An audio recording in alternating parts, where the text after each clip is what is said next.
Good morning, everyone. Welcome to the session today. Today is our first session. I'm going to give you the demo. What are the course content that we're going to discuss? And the very first thing what I will do is like today, how to create a free tier account in the GCP. That is what is the agenda today. And first, I will also tell you what is the course content that we are going to discuss in our session. Okay, so all the things related to the course content, and after that I will tell you how to create a free tier account in the GCP. First, let us understand what is a Google Cloud Platform, guys. Okay,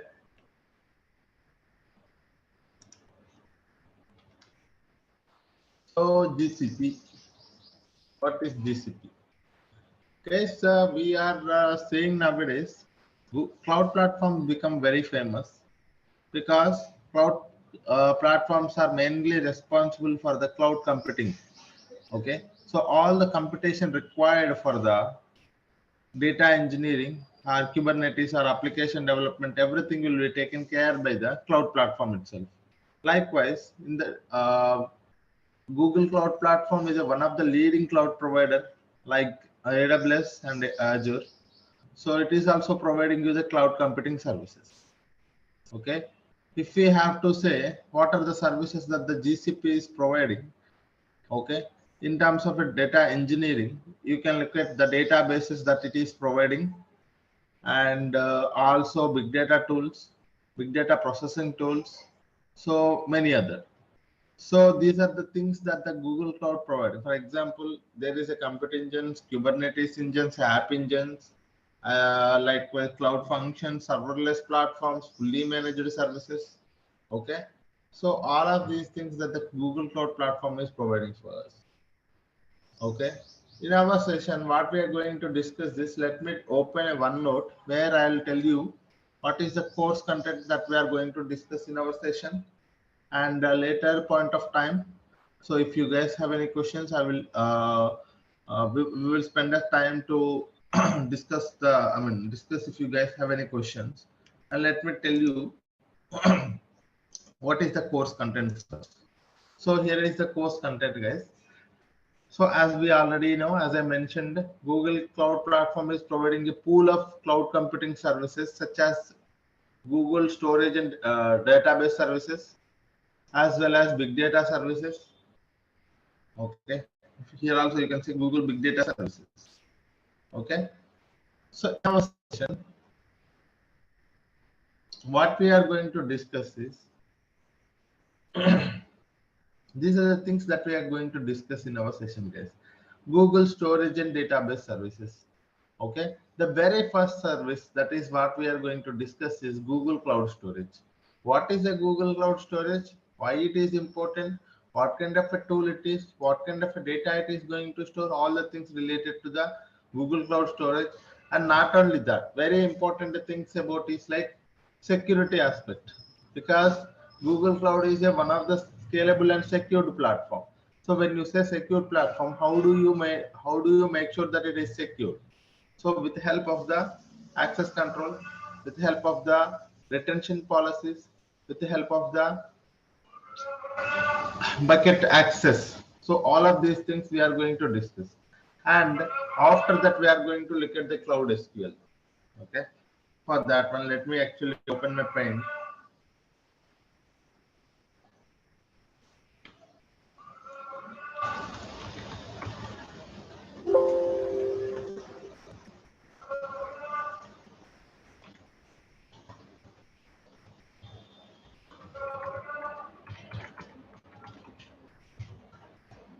Database services. Okay, this is one point where we will be able to learn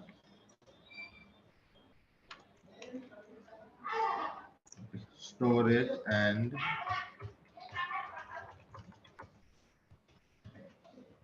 database services.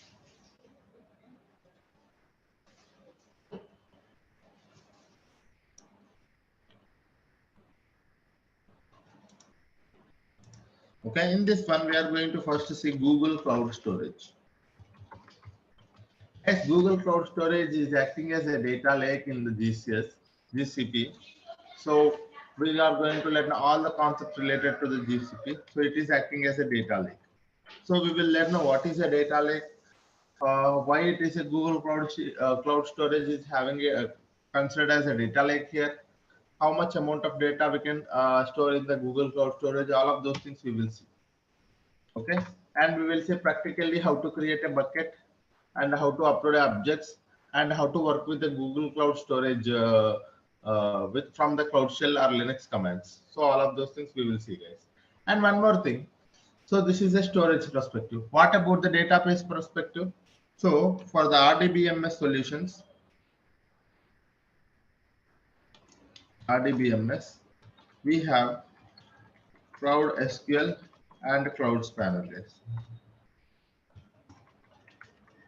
So we have two services which are considered as the RDBMS solutions, Cloud SQL as well as Cloud Spanner. What is this Cloud SQL, guys? Cloud SQL is one of the fully managed services provided by the GCP for running the MySQL database, MySQL engines, as well as PostgreSQL engines, as well as SQL Server. That means if you have a on-premises MySQL, if you wanted to migrate it to the same MySQL with the same version to the cloud, you have these services available, readily available, guys. Okay, so this is a Cloud SQL and Cloud Spanner that we are going to see in our sessions. Instead, I would say here like this.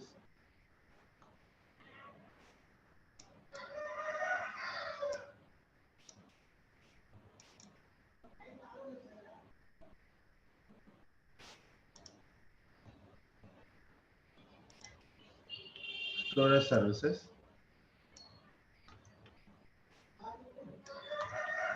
We have here RDBMS. In RDBMS, we have first one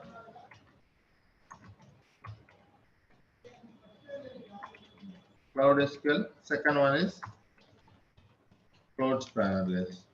Okay, these are the two services comes under RDBMS. What about a NoSQL databases, guys? If you ask me, so in a NoSQL databases, we have a big table.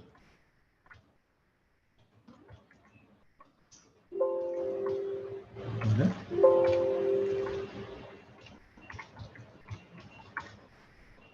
NoSQL databases.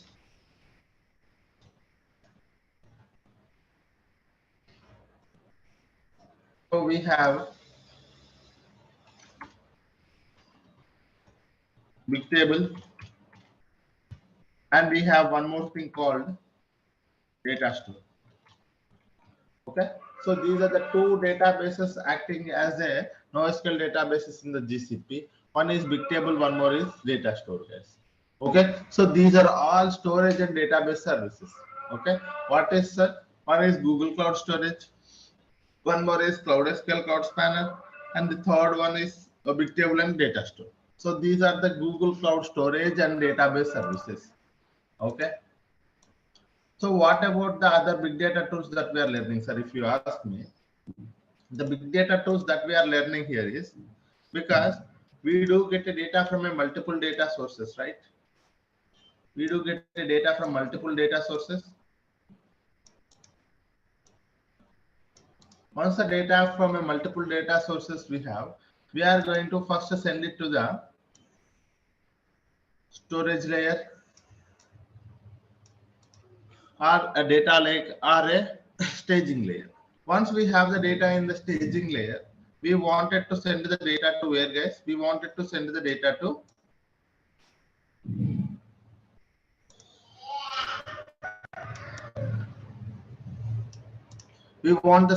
send that data to the data warehouse. After that, there will be a different users will be there. Either it will be an ad hoc request, or it will be a reporting purposes, or it will be a business manager asking for a requirement. So there will be different requirements. So based on those requirements, we are going to create some insight tables on the data warehouse those will be used for the reporting purposes, or those will be used for the decision making purpose. Okay, so this is how it looks like this.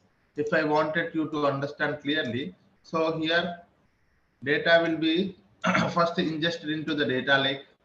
So here it can be an RDBMS.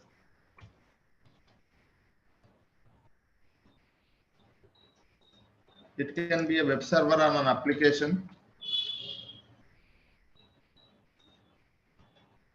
It can be a web server or an application, guys. Or it can be a, a CSV file from an application, or IoT data from an IoT application. So you get a data from a multiple data sources. You try to ingest the data into the data lake. So this is your data lake, guys. You try to ingest the data into the data lake, and once you have the data in the data lake, you try to first send the data to the where, guys. You try to process the data and send it to the data warehouse. Okay, what you're doing, guys, here, you are trying to process the data. Okay, process the data, transform the data, clean the data, whatever the things you name it, all of those things there. Okay, you try to process the data and send it to the data warehouse. Finally, as per the business requirements, it will be creating a ML models. There will be a dashboard requirements. There will be ad hoc requirements. So based on the BA requirements or ML or some ad hoc requirement. Ad hoc. Okay. So this is how it will be, guys. Okay. So this is what is the typical architecture of a data world, guys. A data engineering, in a data engineering, what we will do in a high level, if you want you to understand, this is what we do, guys. So we will be working on an ingestion process. Here it is a source, guys. You can think this is a source. Okay. From source to the staging or a data lake. People call it as a storage layer. Okay. And here we are going to do what, guys? Ingestion, right? Ingestion are collecting the data. And what we are doing is we are doing process. What we are doing in a data warehouse, we are trying to analyze the data, transform or analyze, right? Transform, finally analyze. Analysis. So this is what I am calling, what you know, guys. This is what is mean by a data life cycle. In a data life cycle, you're gonna get the data from a source. You do the ingestion into a storage layer, and you do processing on top of it to clean the data, prepare the data. You do some transformations on top of it, and you try to analyze the data to improve your business. So this is what is called as a data life cycle. In a data life cycle, ingesting the data, collecting or ingesting the data, and storing the data, processing or transforming the data, finally analysis, or you can also say dashboards, report creation. You can also say report creation, reporting. Okay, reporting.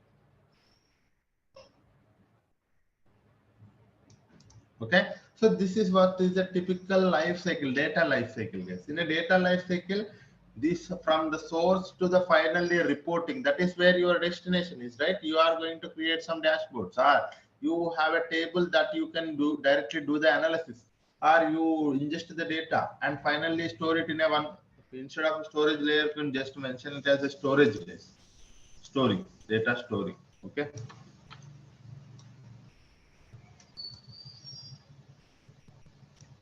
Okay, this is what it is, a typical architecture. In this one, what you are doing, you are having a data sources from here, and you are ingesting into the data lake, and from the data lake to the data warehouse. Finally, you will be having a different requests. So based on this one. So in a data life cycle, these are the processes that you are coming up with, guys. In this one, you see, you are having a source, sorry.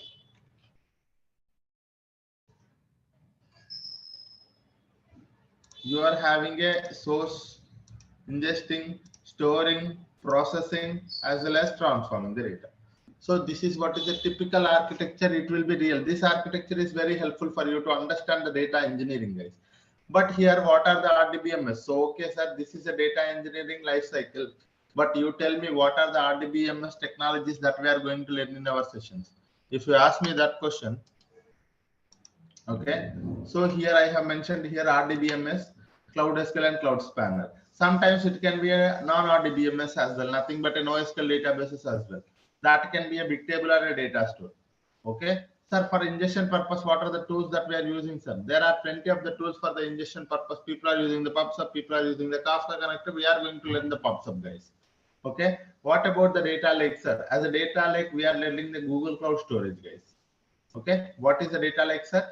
In GCP, we are learning the Google Cloud Storage that is acting as a data lake. Okay. And after that, we wanted to do some processing on top of it, right? This is also very important step, guys. This is not the very simple step. Processing. What are the processing tools that we are going to learn in our session? If you ask me, I want to mention those points here. Okay. Data processing services. Data processing services, that first thing we are going to learn is data proc for Hadoop and Spark environment. Data flow for Apache Beam with Apache Beam programming model.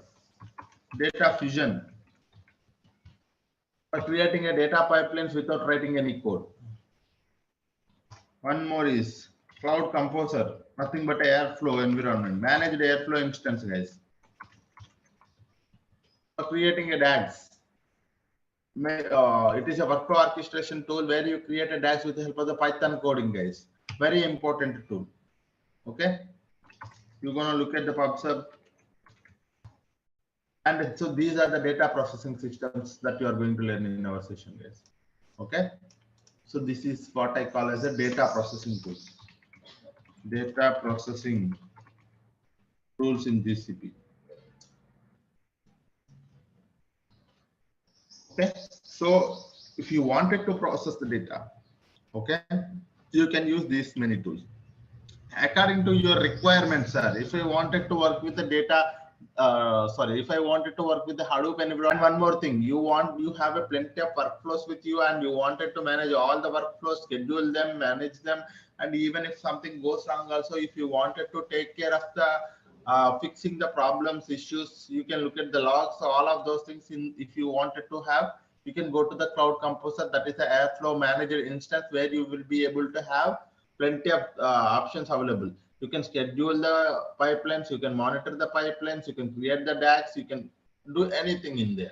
And one more thing is a PubSub is an big data ingestion tool where you will be able to streaming data ingestion tool where you will be able to create a topic and subscription for each and every application where you wanted to get a data. So a data message will be pushed to the topic and via subscription data will be reached to the final application. So this is what is the data processing tools, guys.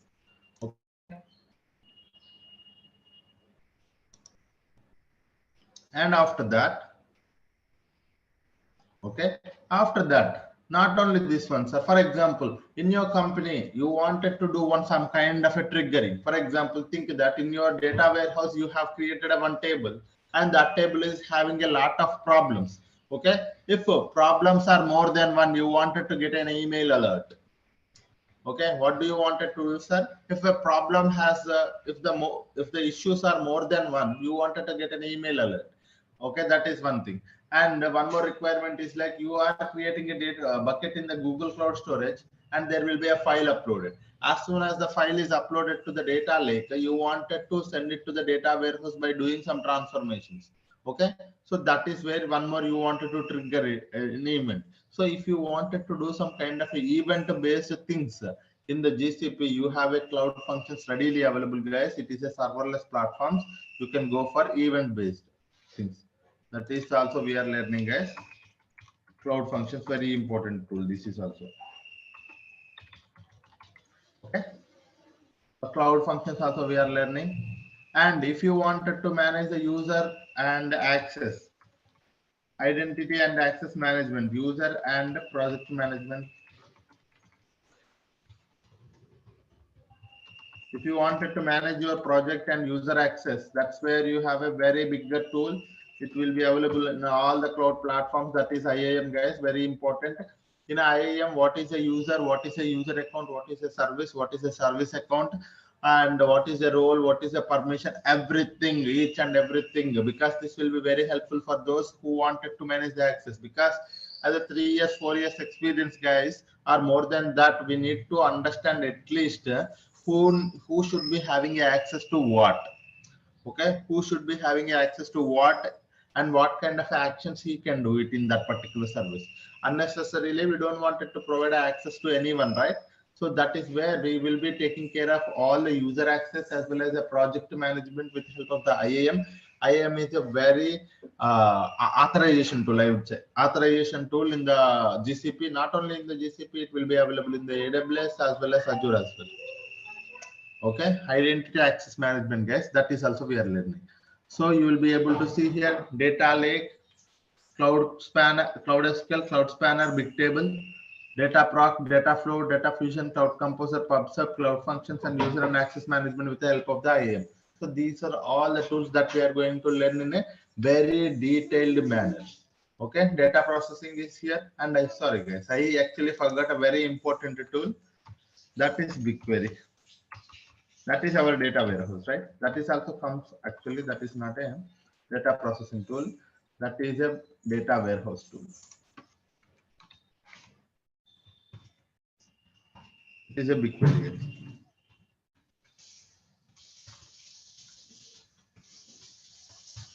Okay, BigQuery. Okay, what is a BigQuery, guys? BigQuery is a modern data warehouse. It is acting as a data warehouse in the GCP. Okay, so this is also one more important thing that I actually forgot to mention somewhere. So this is a very important tool, sir, comparatively.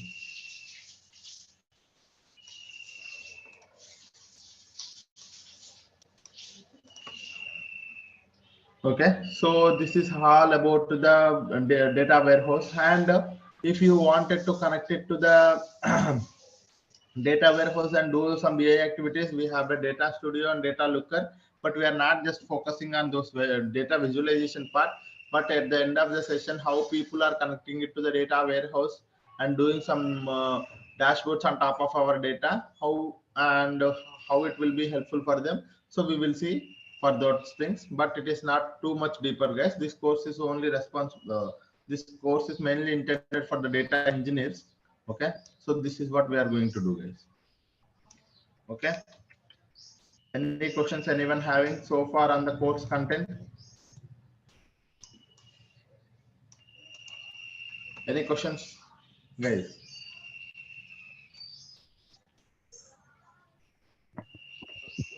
Yeah, hi Saidhul, good morning. Yeah, good morning everyone. Yeah, so in this course content, did you cover all kind of like a AD authentication, like Active Directory part is or not? so that is comes under IAM. Yes. Okay. Yes. And cloud functions. Okay. Yes, So it's a kind of like a developer tool. it's a data engineering. Which Okay. one you are asking? Cloud functions is a developer tool. Yeah, no. I'm asking. Basically I'm a .NET developer. So can I Okay, consume those services to how my of course. intention is to create service with authenticated Sure. authorized service, and I can consume that service through .NET. That yeah, you can learn a lot of things here. Yes. Yeah. Thank you. Yes. How much frequently will be using SQL? Your voice is very less. I couldn't actually hear. Yeah. How much frequently will be using SQL queries? Yeah, frequency of SQL queries. So I would like you to understand that SQL and Python becomes very famous here in the data engineering. If you wanted to see Cloud SQL, Cloud Spanner SQL, BigQuery SQL, and even if I go to a data proc and if I wanted to work with the PySpark, I'd be using the Python plus SQL plus Spark. Okay, so again it comes in SQL and data flow SQL, data fusion, no tool, cloud, it's a Python.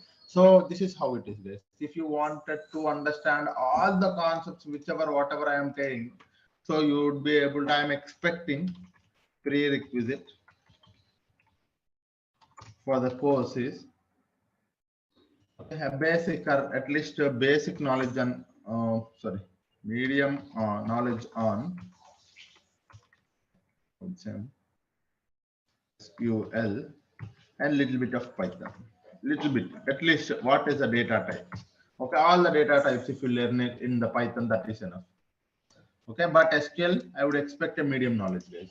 Okay, so it is, SQL is very important. And as a data engineer, if you wanted to grow, SQL is very much important, and you should be able to understand all the concepts. For example, what are those concepts are? All the data types, was actually how to create a table, how to delete and update table. Those things are DDL commands and DML commands, and aggregations. Okay, so basic, I would say, so the concepts that you can focus on the SQL and Python, I would like to explain here, guys, so that if you are familiar with these concepts, you are well and good. Okay, in SQL. Okay, so all DDL and DML. So these are the basic things. I know you have to just to focus on how to create a table, how to delete a table, how to truncate a table, how to update a table, these things. Okay, and after that, I would expect you to have a aggregate, learn about aggregate things, aggregate functions. Okay, and one more thing is ranking functions, and the fourth thing is we have table. So there is a temp table, common table expressions, and there is also one more concept, so we focus on that as well. Temp table, common table. In a temp table, there will be a local temp table, global temp table, and the common table expressions. So these things, CTE. And the fifth thing, I forgot one more thing. Yes, mainly, guys. So join. Okay. Unions, group by, order by. Okay, group by, order by. I think this is it. If you are just are coming up, if you are focusing on these things, that is enough. In aggregate function, min, max, count, all of those things. Ranking, row number, a dense rank, a rank function, all of those things. And temp table and CTE joins. You will be at least inner join, left join, right join. That is enough. Unions, union and union all, group by, order by. I think this is enough, I believe, for the SQL, guys. Okay, if I remember anything, I will tell you. For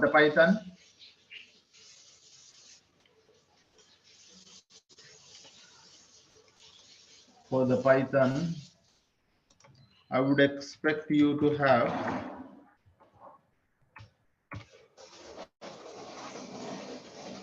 first thing, data types, guys. All the data types and differences.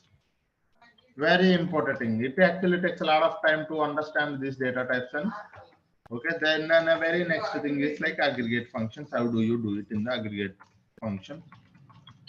Okay, if you get a time, look at the map and reduce. And if you still get a time, just focus on pandas framework. In a pandas, look at the data frame concept. How to create a data frame concept. That's it. Okay, if you are just focusing on these things, that is enough, I believe. Okay, all the data types, aggregate functions, map and reduce, pandas, data frame concept, if you get it. Okay, but minimum, the basic thing I would expect is this thing, all the data types and their differences. Because if I say list, you should understand what is a list. If I say tuple, if I say a dictionary, if I use some other data type, you should be in a position to understand what is an array. You should not confuse, right? You should not you should not be able to, you should be able to understand each and every term that I'm using in the Python. So that is what I want you to understand. Okay, so these are the concepts that I would expect from you guys.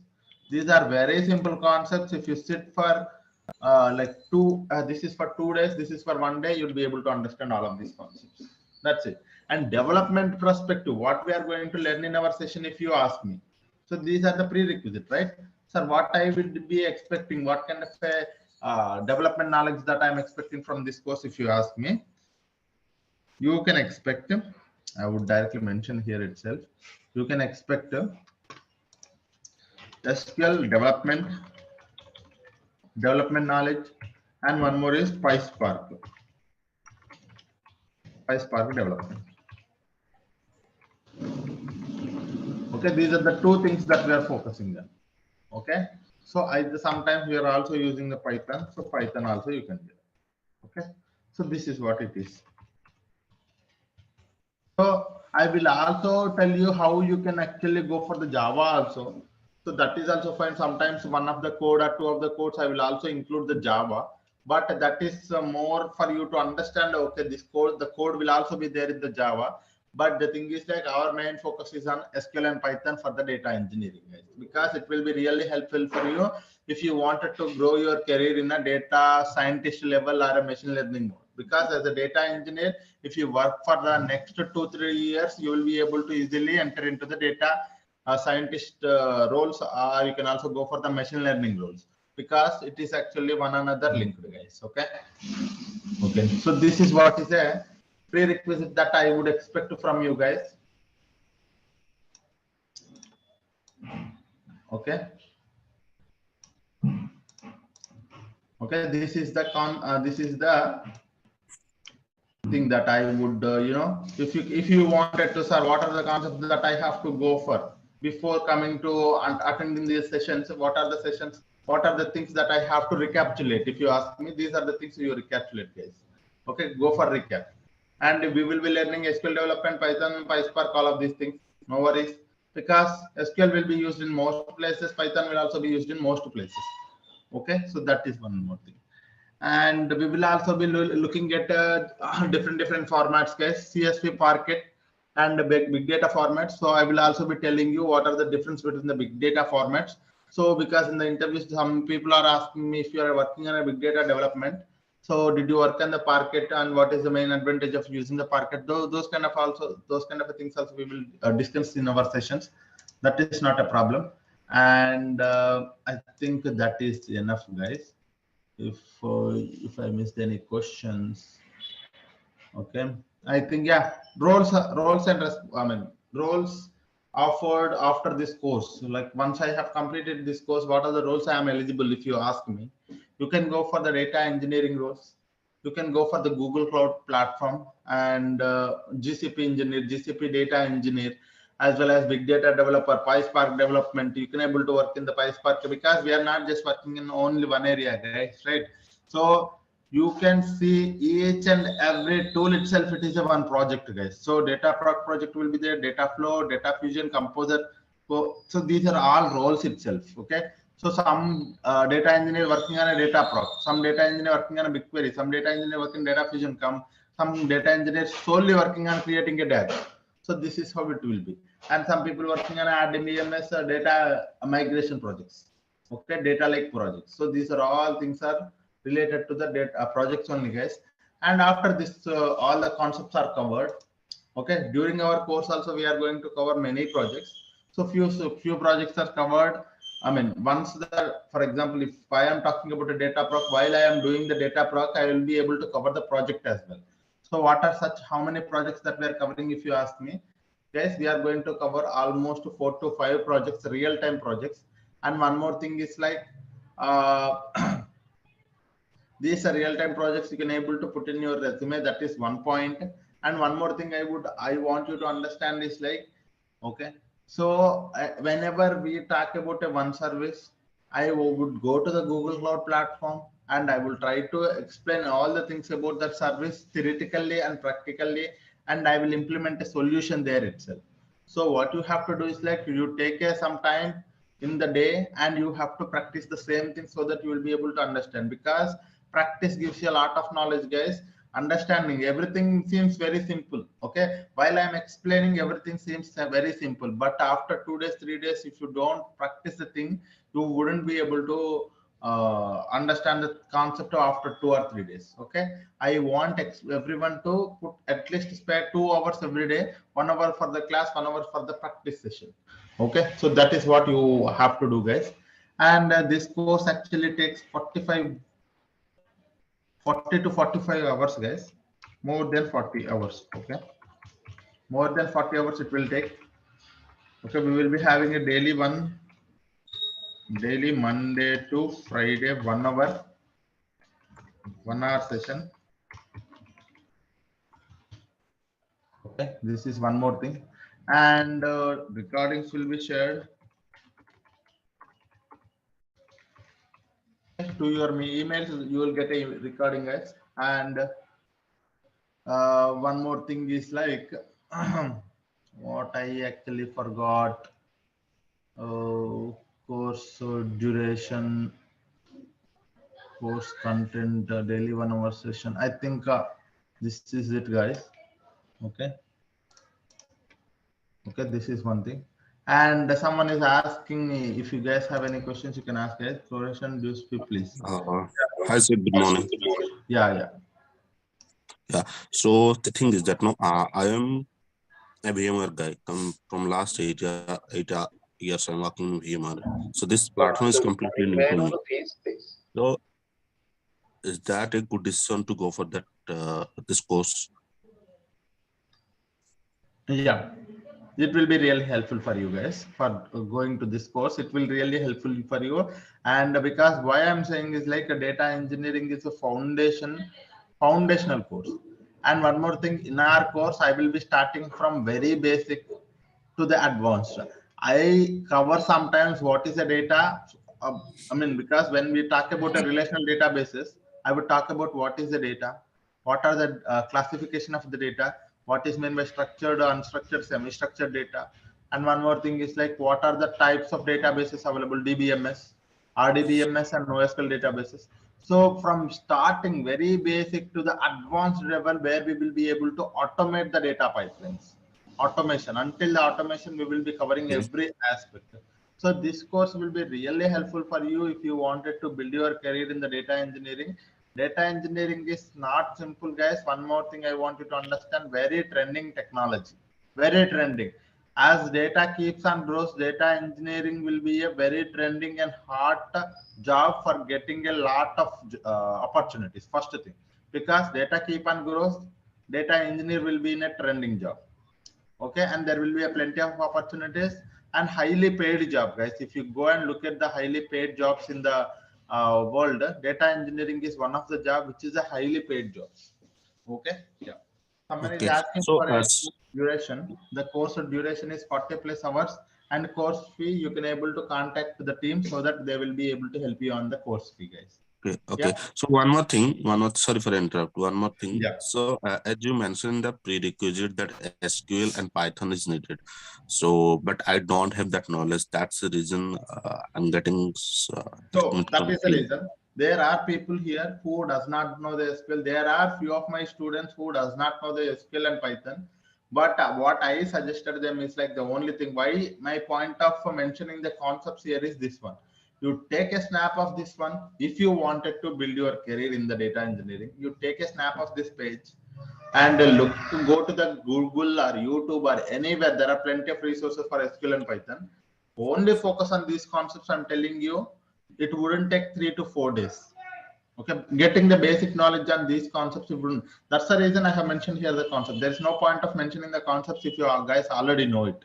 So there are few people who does not know the SQL, who does not know the Python, but still they wanted to enter into the data engineering world. So that is why I have mentioned here the SQL concepts and Python concepts.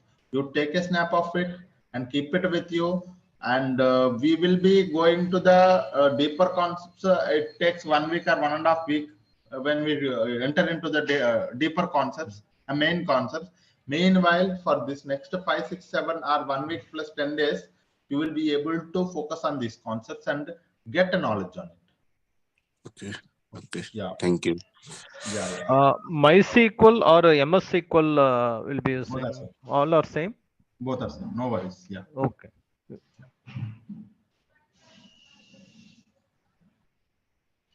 So someone is asking me, I'm planning to make a move in the data engineering. I'm having a 10 years of experience in the Oracle database. How it's helpful for me?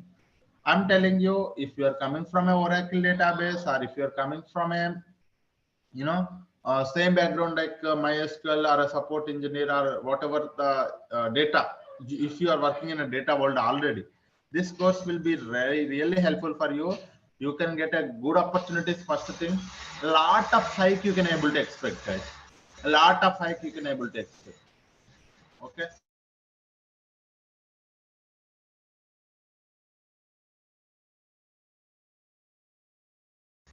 Okay, so you can expect a good opportunities, and you, if you wanted to be in a trending job, this role really help you. You worked on my Oracle DB. It is kind of a very good job, but you wouldn't be able to get a high XR. You wouldn't be able to get a laptop opportunities if you wanted to try it out. But data engineering is a very trending job. After 10 years, you wanted to again switch a job. It is again very trending. So it will be there for next 10 to 15 years. Data engineering in a very good position, guys. But this is one thing. And what is the course fee, and who can help us to let us know? So for the course fee, guys, you can actually go for, okay, um,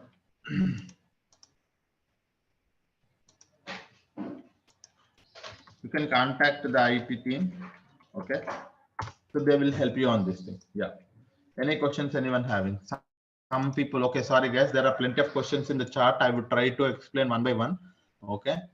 And so is this course specially catering the data engineering with GCP and generic cloud computing with Google Cloud? Both. Okay, that is both, guys. Any project included in this course? Of course, guys.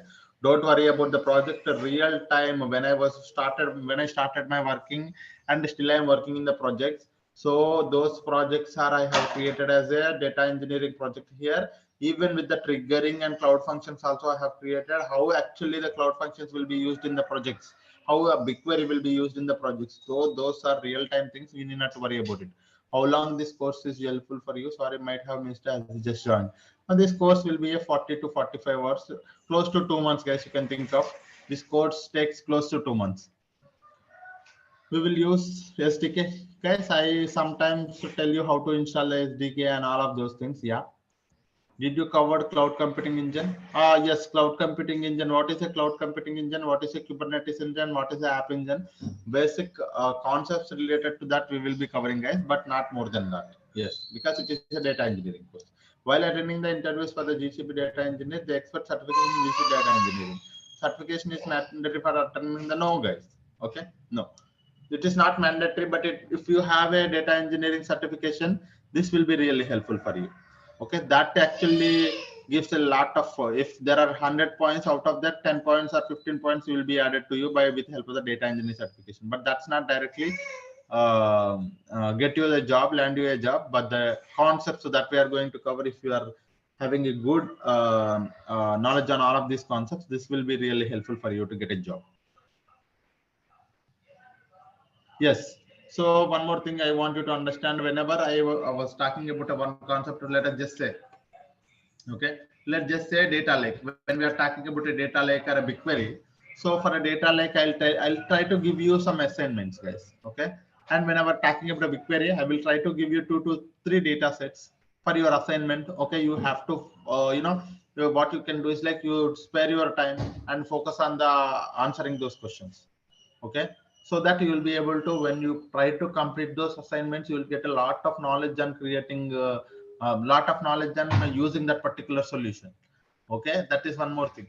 And the data engineering is not all about the development, it is also about architecture, guys. So you have to focus on, it's not that I should use the BigQuery in a very good way. It's not like that. You should understand that how the BigQuery is, how we can use the BigQuery for a very efficient manner, and how BigQuery helps in a GCP, and how it is different from the other cloud tools and other on-prem tools like Hive as well as Redshift and Synapse.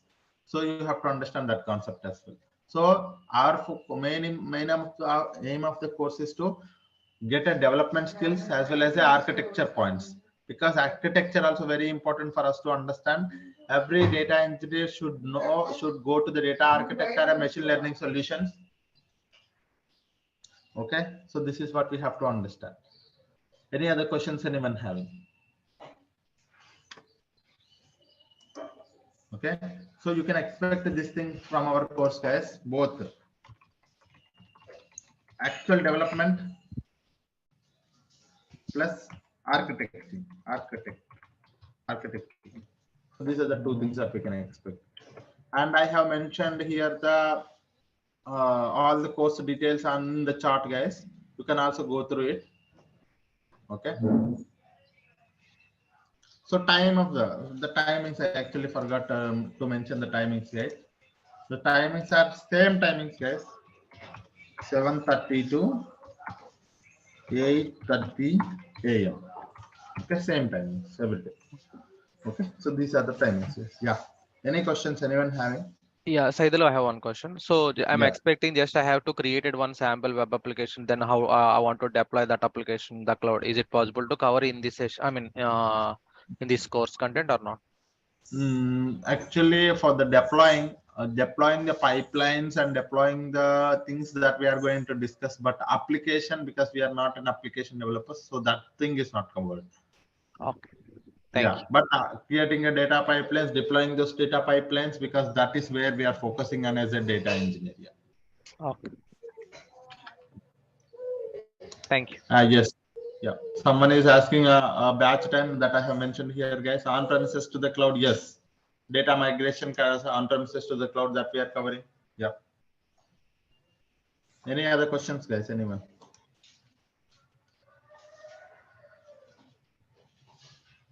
From tomorrow onwards, we will be having a initial classes, guys. Today is a demo class, right? So that's the reason. Yesterday's we had a workshop. Today we are having a demo class, first demo.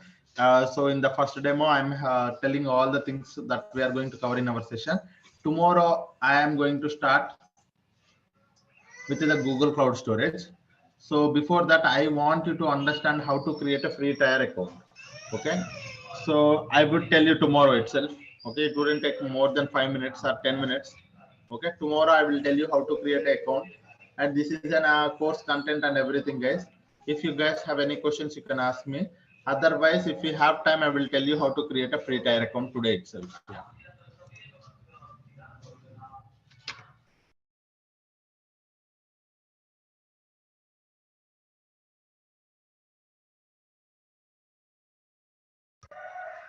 Okay, guys. So this is it for today. So hope I have given you a good understanding of what are the services that we are going to cover in our sessions, and hope you got some idea about a data engineering and a prerequisites, as well as what kind of a things that we have to focus on before entering into the data engineering, and what kind of learnings that we can expect out of this course. Okay.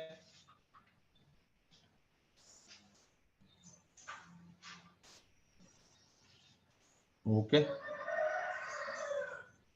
So there will be a comparison, guys. So someone is asking AWS to the GCP. Whenever I am covering one service in the GCP, I would also tell you what kind of a service that is the same available in the AWS as well as Azure as well. So you will be able to have some knowledge on topic names of each and everything. But the only thing you have to understand, one thing is like, if you learn one to cloud tool, that means you are learning all other cloud tools. The only thing is like you do not know the proper terminology. That's it. Okay, so if you are learning one tool, that means one cloud tool means you are learning other clouds as well. Okay, so don't think that if I learn what could be a thing, that if I go to the company, if they're asking me to work on AWS, it's the same thing. You need not worry about it. The technology is same. The only thing is like a platform is different. That's it. Okay, any GCP support job roles. So all these things, the development plus support plus big data developer plus admin plus, this course will be for all of the things, guys, because we are covering the IAM for the admins. We are covering the if you are wanted to go for a support, you need to know the services first. So you should know the development plus support. This course is for the development. If someone wanted to go for a data engineer, a developer, or a support developer, support engineer, or admin, so this course will be helpful for all of you guys. Yeah.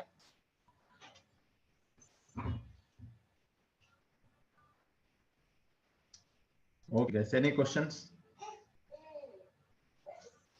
Okay, guys, thank you all.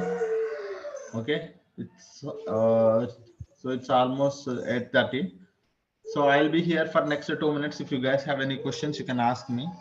Otherwise, we can wind up the session. Tomorrow, with a very fresh mind, with a very positively, we are going to start our sessions with the Google Cloud Storage. So come up with a very fresh brain, sir, so that you will be able to learn and explore a lot of things in the GCP. This is not just a topic that we are going to explore. We are going to enhance, what I would say, we are going to acknowledge the development, how the Google Cloud platform has designed all of these tools, how these tools are going to helpful in our day-to-day activities. And one more thing is like these technologies are very good, and we will be able to work with any kind of data.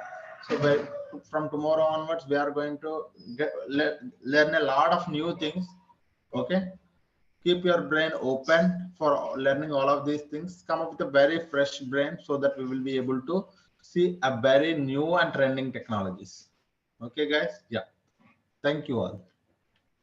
Thank you. Yeah. Thank you. Thank you, guys. Thank you. Have a great day. Thank you. Will you be sharing today's recording? Yes, you will get a mail for today's recording, guys. Don't worry on that. Yeah. Yeah. Thank you all. Have a great day.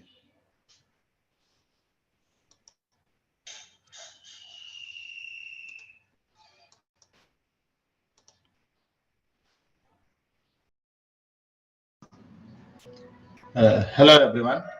Good morning. Welcome to the session today. Hope you guys are doing good. So, yesterday we had discussed what is the course content and everything. Recording in progress. Right? From today onwards, we're going to discuss the very first topic, that is in a GCP, we have a GCP database landscape and big data landscape. So one by one, we are going to start with. So in a first half, I'm going to explain few concepts related to the databases, that is our Google Cloud Storage. And after that, we're going to start with at the second of our session, I will tell you how to create a free tier account in the GCP, so that you'll be able to create a free tier account. After that, you'll be able to practice what are the sessions that we are having in. So let me start with the session today. So in the GCP database landscape, this is the agenda, guys. Okay, we are going to explain all the GCP databases landscape and the differences between the RDBMS as well as NoSQL databases. And in this one, we are going to look at the Cloud SQL, Cloud Spanner, and Bigtable. Okay, so these are the things. So first, we're gonna see in data lake modernization in the GCP. If you wanted to have a data lake in the GCP, how we can have it? So which tool can be acting as a data lake in the GCP? Let us see one by one, right? So yes, we already know what is a data lake, guys. A data lake is a centralized repository to store the data. Okay, a centralized repository to store or retrieve the data as per the business requirement, right? So what kind of a data we can store, guys? You can see here. We can store structured data, semi-structured data, unstructured data. We can store either if it is a batch data or streaming data. It should be able to withstand for SQL, ML, and searching. We can able to store on-prem data, cloud data, and data. So it is a scalable and secured platform to store the data, retrieve the data for further analysis or processing purpose. So this is what is a data lake, right? We have seen what is a data lake. Let me try to tell you what is a data lake from my notes. This is my notes, guys. Where is that?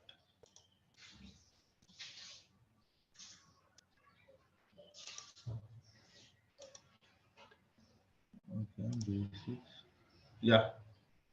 So this is what it is, a data lake. I hope you guys can see my screen clearly. Okay. So usually you get a data from a multiple data sources. So In a data lake, the data lake should be withstand to store any amount of data that is coming from a multiple data sources, and it should not restrict any data format. It should allow any data format to be stored, any amount of data to be stored, and it should be scalable platform and also secured platform. Okay, so that is what is a data lake. A data lake is a centralized repository to store or retrieve the data. And what kind of a data we can store, guys? Any kind of a data we can store here. Okay, and do we have any restriction on the number of files that we can store here? No, there is no restriction on the number of files that we can store in the data lake. Okay, and it is a scalable and secured platform, right? So this is what is the definition of a data lake. Now let us see data lakes using a GCS. In a Google Cloud platform, we have Google Cloud Storage is acting as a data lake. What is that? Let us see now. Okay, so this is Google Cloud Storage is as a data lake in the GCP. So what is a Google Cloud Storage, guys? So let me go to the paint and try to explain you guys one by one.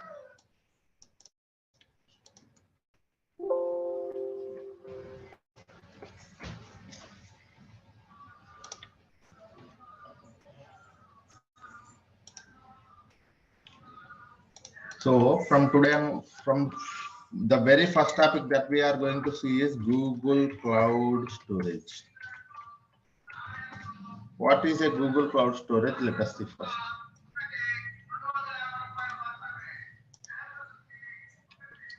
Okay, so Google Cloud Storage is one of the fully managed services in the GCP. What is this one, sir? One of the fully managed services in the GCP. What do you mean by that, sir? What is mean by fully managed service? Sir, I want you to understand what is mean by fully managed. For very first thing, I will try to tell you. Sir, if you go to any cloud platform, okay, if you go to any cloud platform, the services in the cloud platform are categorized into two things. One is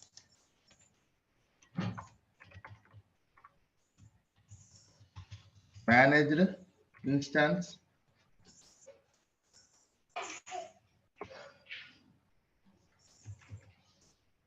okay, not managed, virtual machine.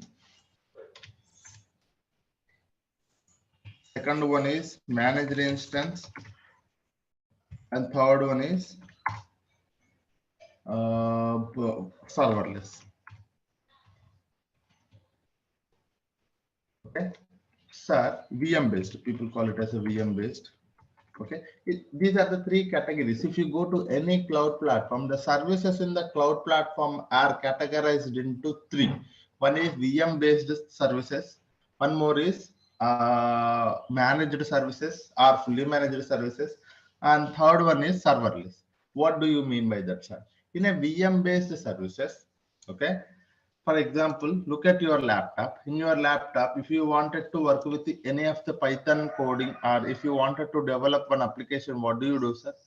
You manually download one software like Python application, and you will provide some resources to that, and you will try to install that, and after that you go for the application development. What do, sir? Whatever the requirements, whatever the resources, whatever the infrastructure required for your entire application development, you as a person taking care of it, taking considering from the laptop itself. So you need a laptop. That laptop needs to have some kind of resources, and that laptop will have its own configuration.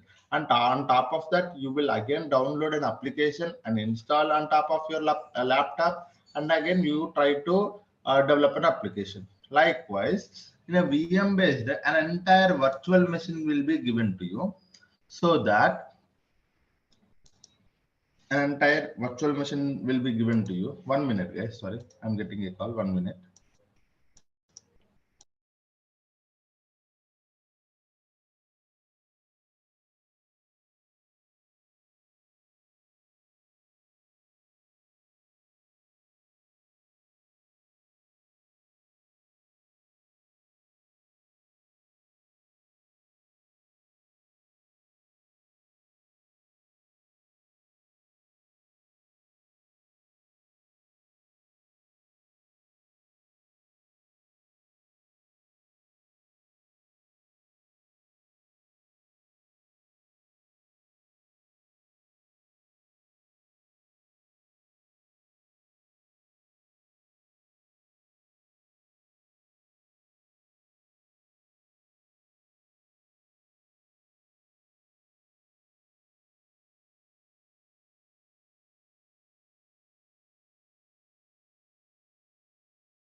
Sorry guys, I back now.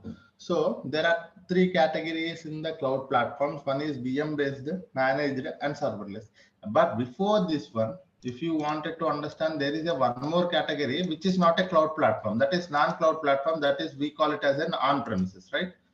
So we have a one more thing is also there, that is on-premises. It is not a cloud. In on-premises, if you wanted to work with any of the application development, you have to manage your physical infrastructure.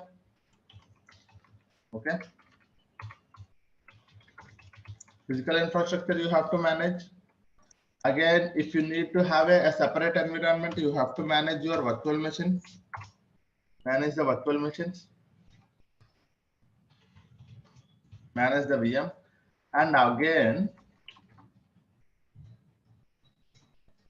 again, if you wanted to work with an application, you have to manage your application. Okay, because you have to download, install, all of those things.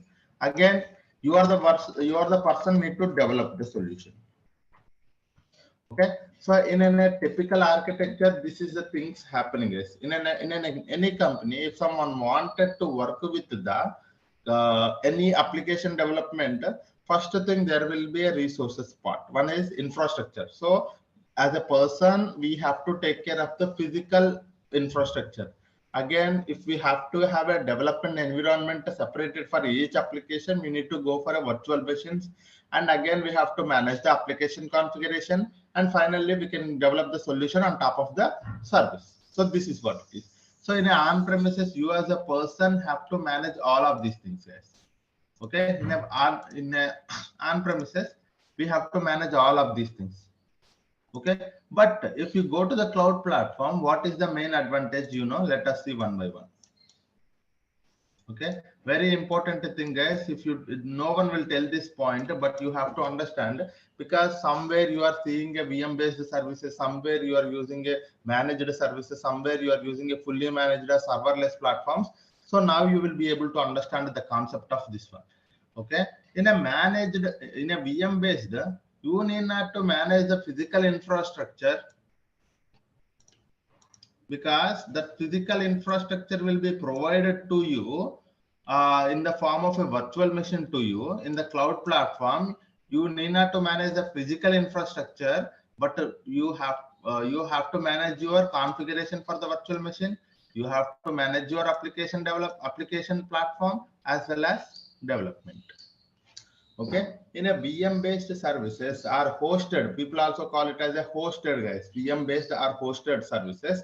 In this one, you need not to manage the infrastructure here, because infrastructure will be provided to you in the form of a virtual machine.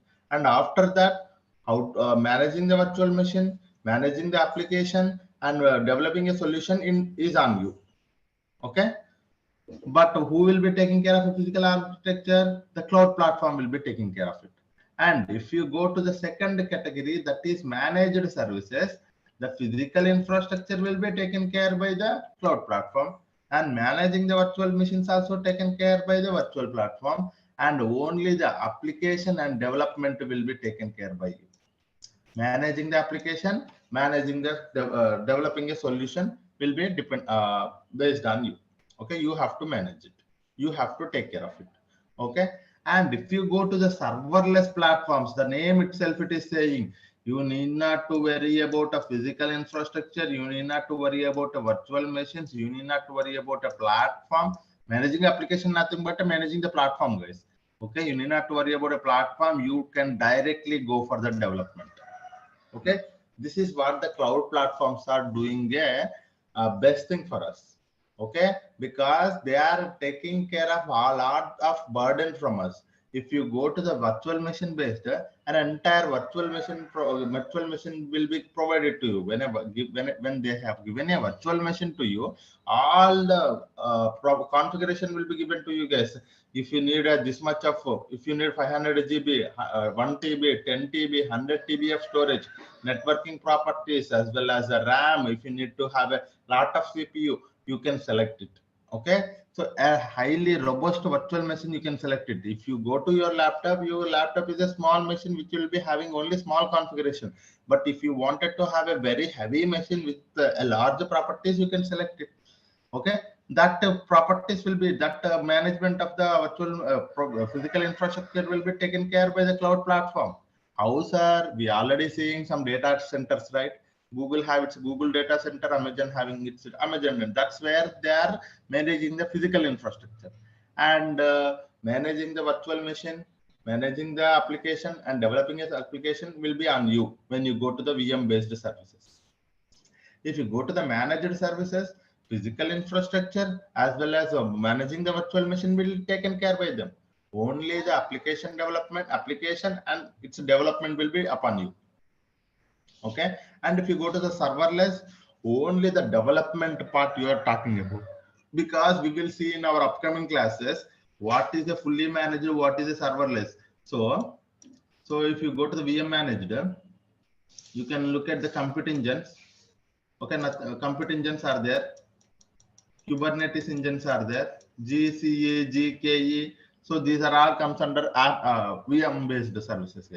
If you look at the managed services, we are every day looking at managed or fully managed. You can see that. So managed services are like managed services, Dataproc you can think of. Very good example, Dataproc, managed services. And for the serverless, BigQuery is the best example. Dataflow is a one more example. So you need to categorize the services in such a way that it will be very helpful for you to understand it.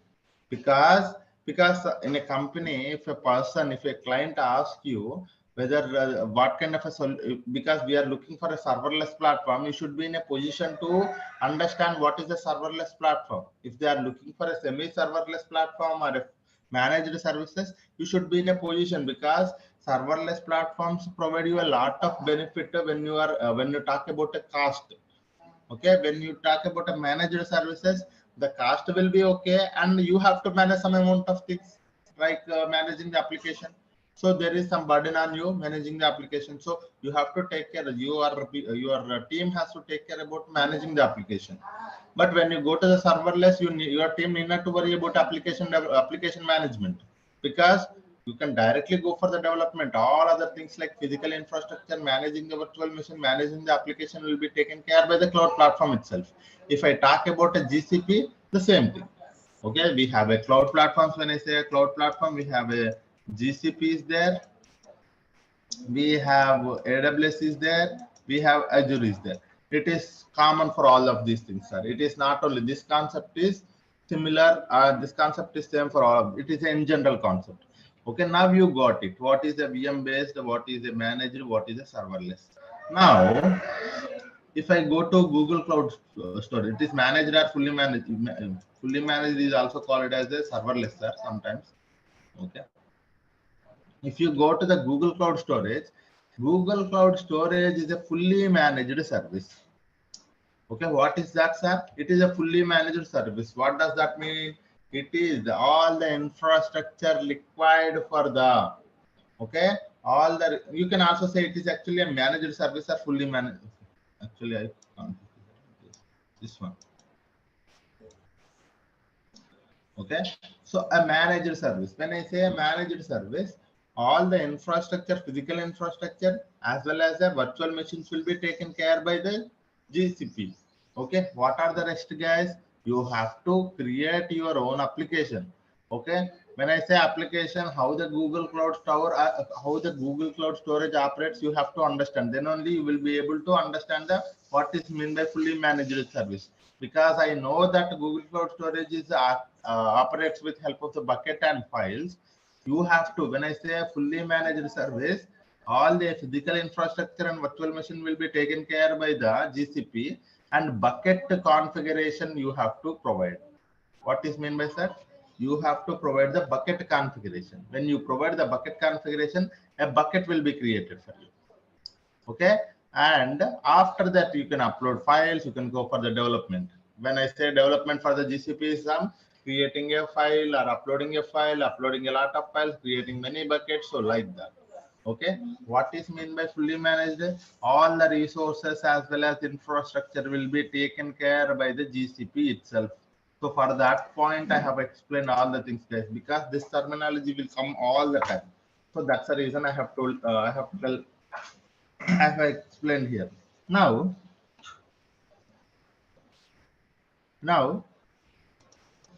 sir, it is now I understand that it is a fully managed services.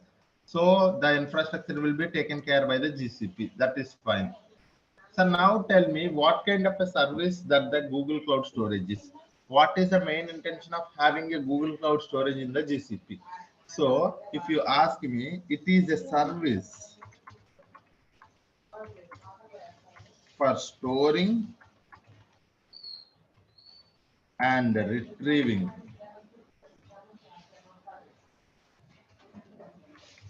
the data. Okay, so what kind of a service it is, sir? If you ask me, it is a service for storing and retrieving the data. Sir, what kind of a data I can store here? Sir, what format data I can store here? Sir, how many files I can store here?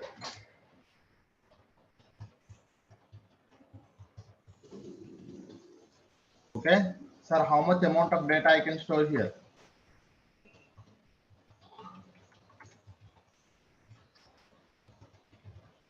Okay, so sir, it is a fully managed service. It is a service, I would say. It is instead of that, a service for storing and retrieving the data.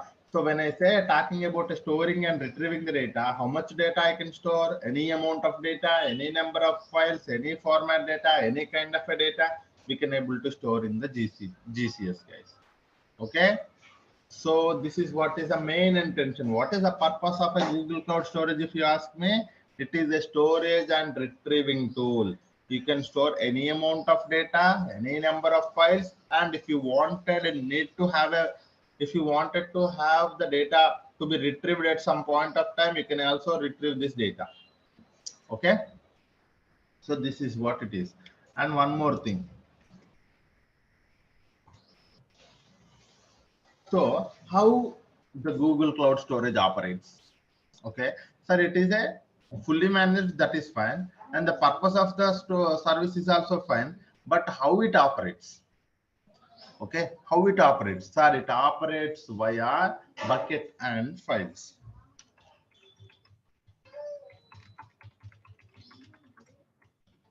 Okay, it operates via bucket and files. Sir, some people does not know what is a bucket. I want you to understand this terminology now. Okay. Sir, what is a bucket? Sir, a bucket is a container. The terminology is this one, sir. Bucket is nothing but a container. Or some, if you does not know what is a container, also you can think of your folder. Okay, a container is not, a bucket is nothing but a container, and terminology for the object is nothing but a file of any format. Okay, so this is what is the terminology, sir. Now you will understand. So in a Google Cloud Storage, we are storing something and we are retrieving the something. So how the Google Cloud Storage operates?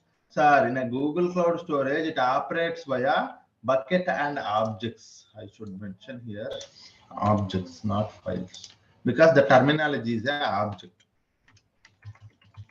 Okay, it operates via bucket and objects. Okay, what is a bucket? A container or a folder. What is an object? A file of any format. So what does that mean, sir? If it is operating via bucket and object, do I have to create a bucket to store the objects? Yes. So you have to create, we have to create to store the objects. Okay, we have to create a bucket. To create a bucket. So any number of buckets you can create it. Any number of files you can upload it to one bucket. So this is what is it. This is how the Google Cloud Storage operates, guys. Okay, how the Google Cloud Storage operates, sir? A Google Cloud Storage operates via bucket and objects. So in the terminology, what is a bucket, sir? A bucket is nothing but a container, and an object is a file of any format. and we have to create. If I wanted to store some data, what I have to do, sir? If I wanted to store some data inside a Google Cloud Storage, what I have to do? I have to go to the Google Cloud Storage and try to create a bucket, and inside that I can upload the objects. What do you mean by objects, sir? It is nothing but a data, nothing but a file, right? So this is what is it is how operates, sir. So far everything seems good. The fourth point I want you to understand that it allows Google Cloud Storage allows worldwide storage and retrieval. Okay, that means, what does that mean, sir? I do not know. One more basic concept it is coming, sir.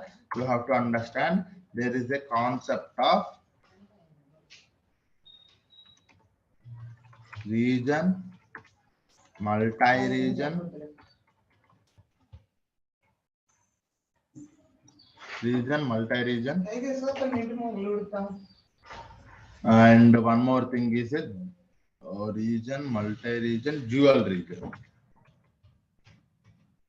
Okay, so this is what, if it is allowing a worldwide storage and retrieval, what does that mean, sir?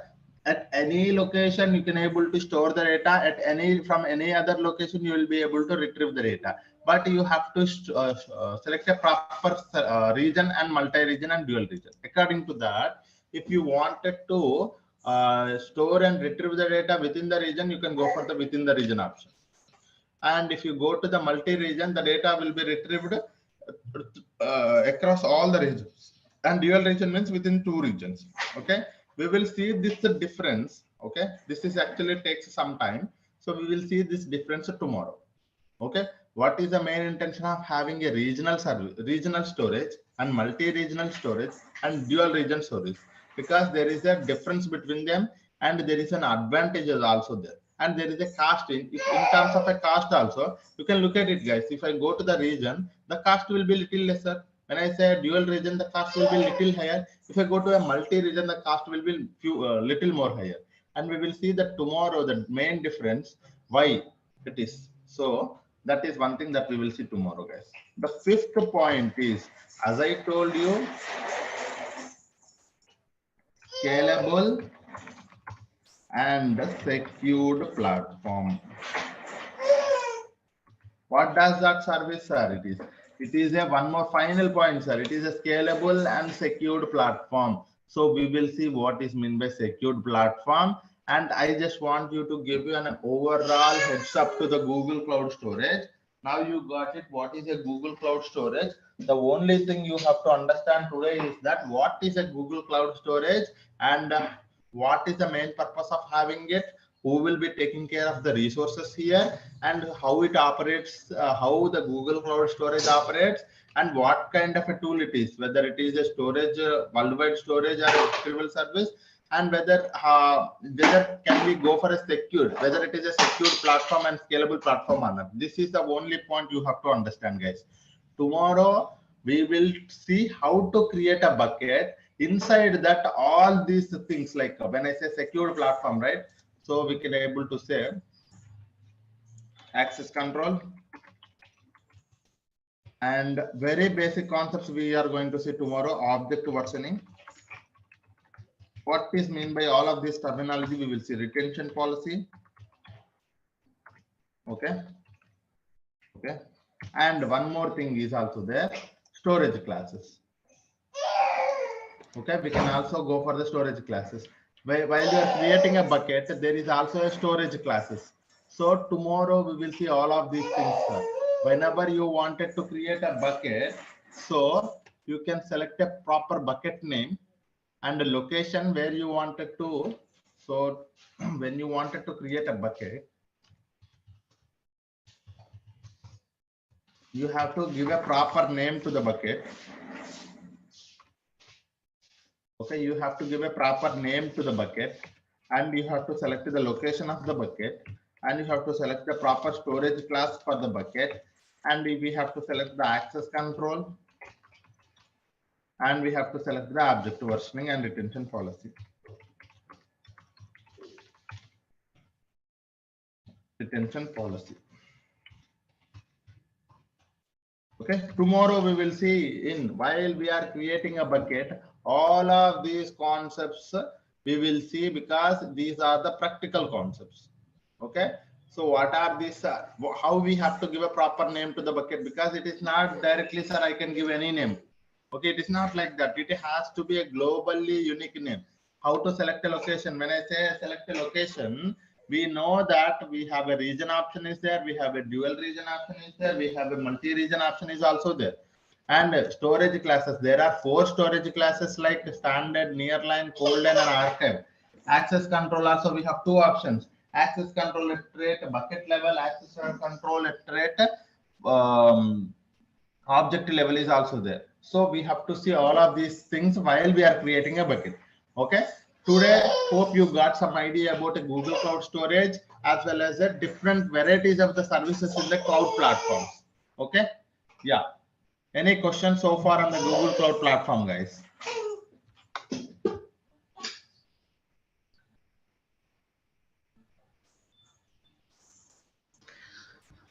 If we created a storage in a region type, after that we can change to multi-region or dual region after uploading the files in region.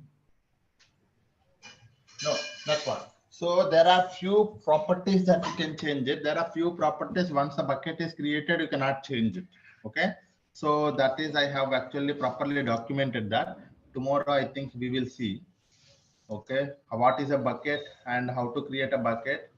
So bucket configuration. See, when you look at the bucket configuration here the location, you see for the location, this is we have selected a US West 1 and it is not editable.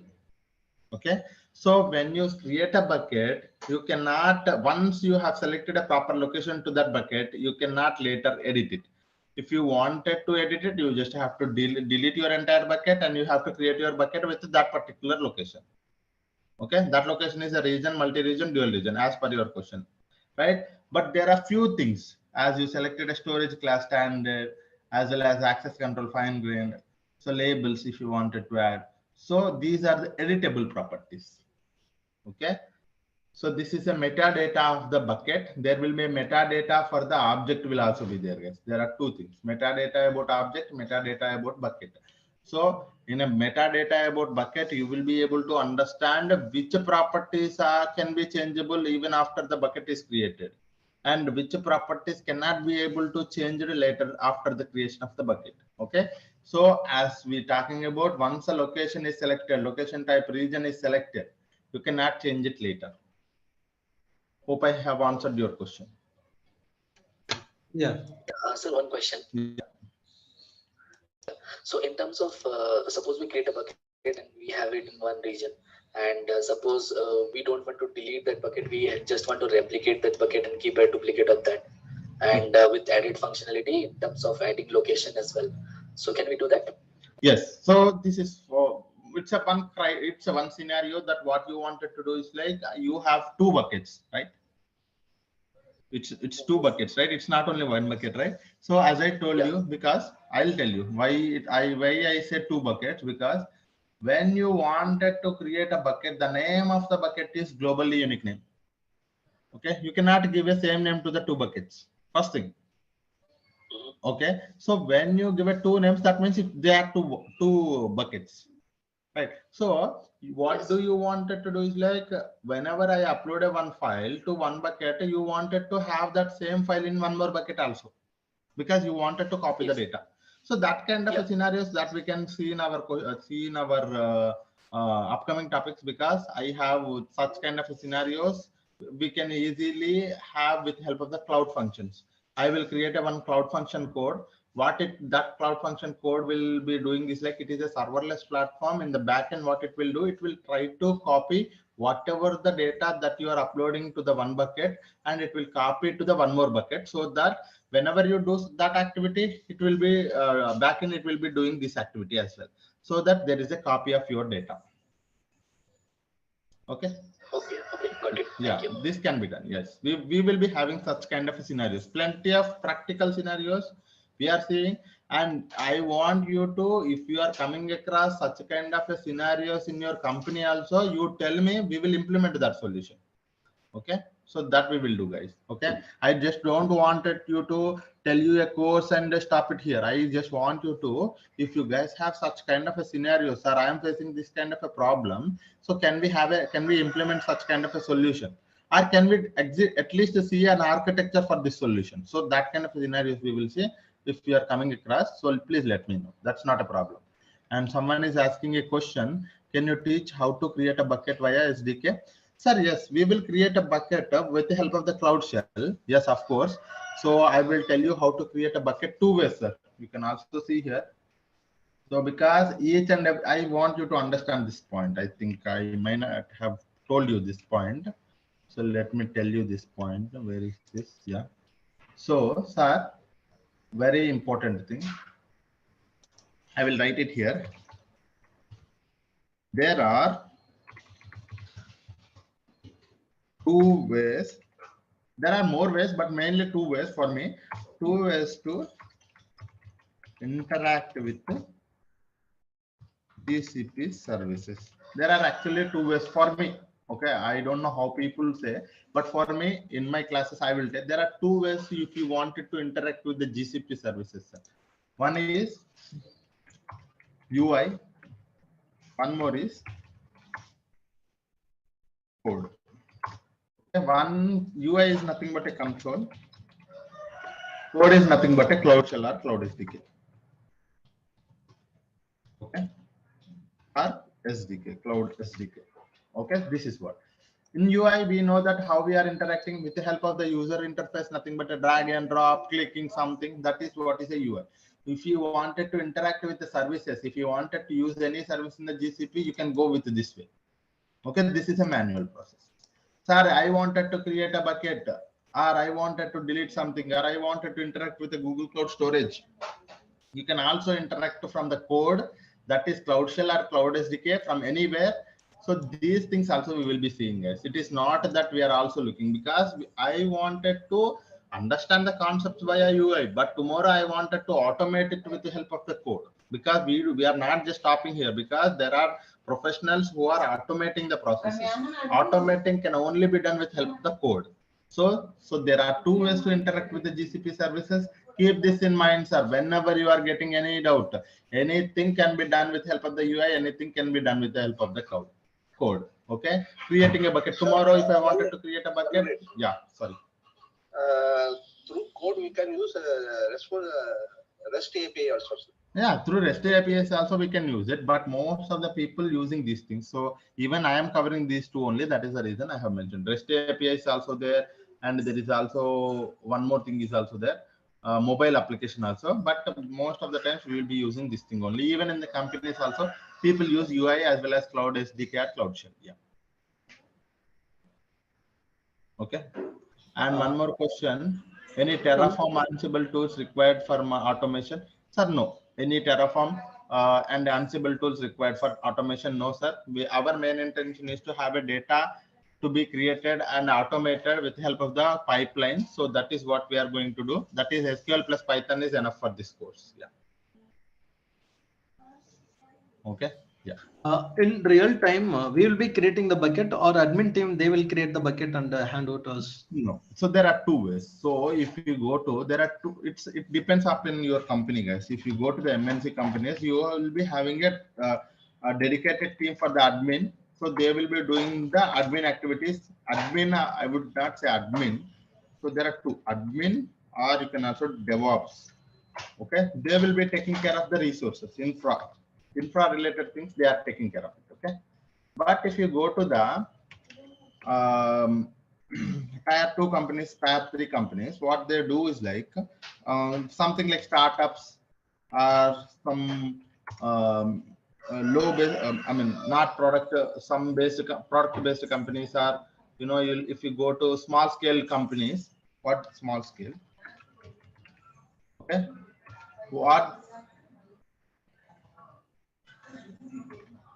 What they do is like they will provide an entire, because it is a small startup company and you have to do everything on your own. In that case, you will be getting a chance to work on the UI. You will be getting a chance to creating a bucket, anything. You yourself have to work with the admin activities as well. That means IAM, all of those things, and permissions, roles. You yourself have to create a bucket.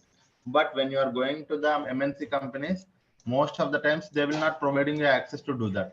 But there is an environment called sandbox. In that sandbox, you can do anything.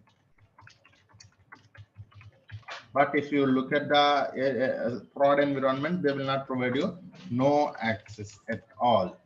Okay, if you wanted to practice anything, you can go and do it in the sandbox. But in the startup, you will be providing an access to all of the things. You can able to work with that. So this is what it is. Okay, yeah.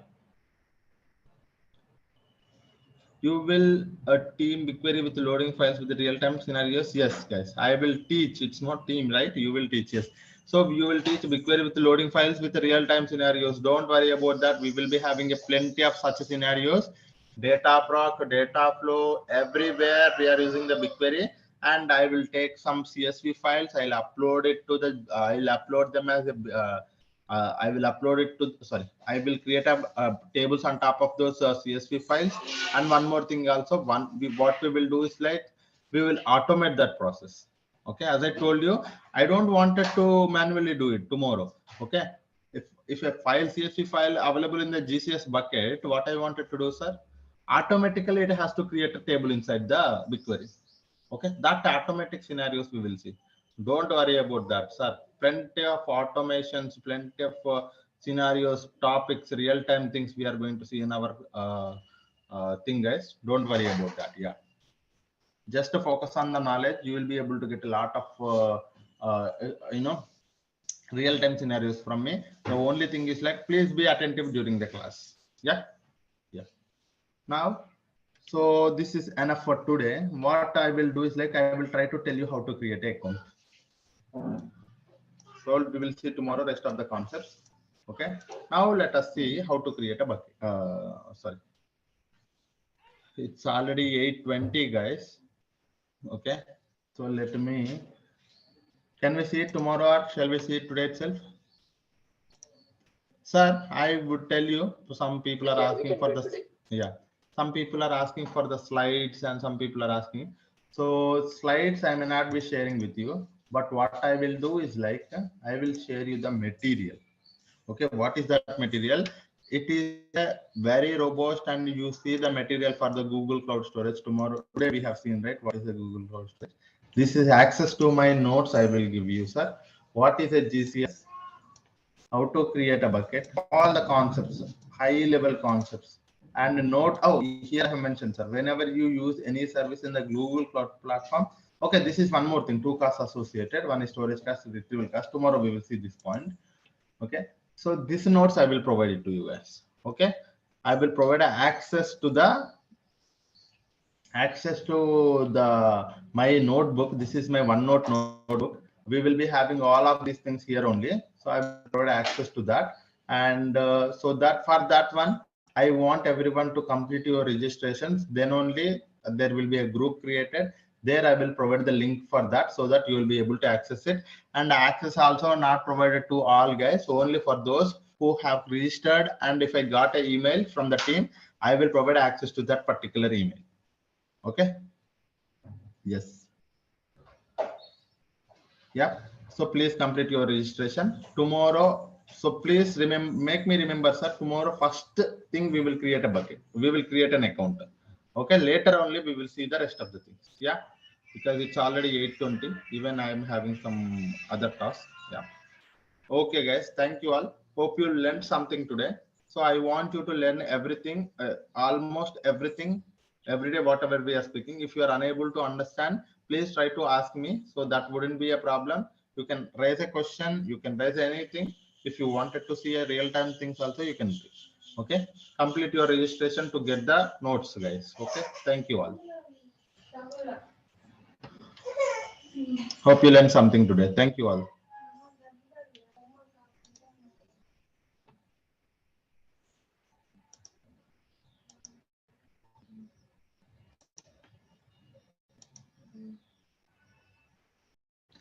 Hello guys, very good morning everyone.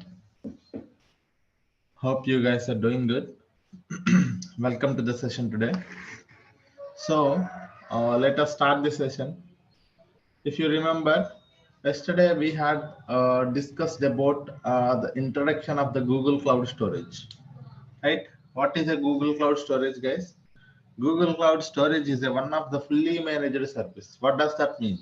One of the fully managed means fully managed is nothing but all the resources required for the managing the files as well as storing the files and retrieving will be taken care by the GCP itself. We need not to worry about that thing.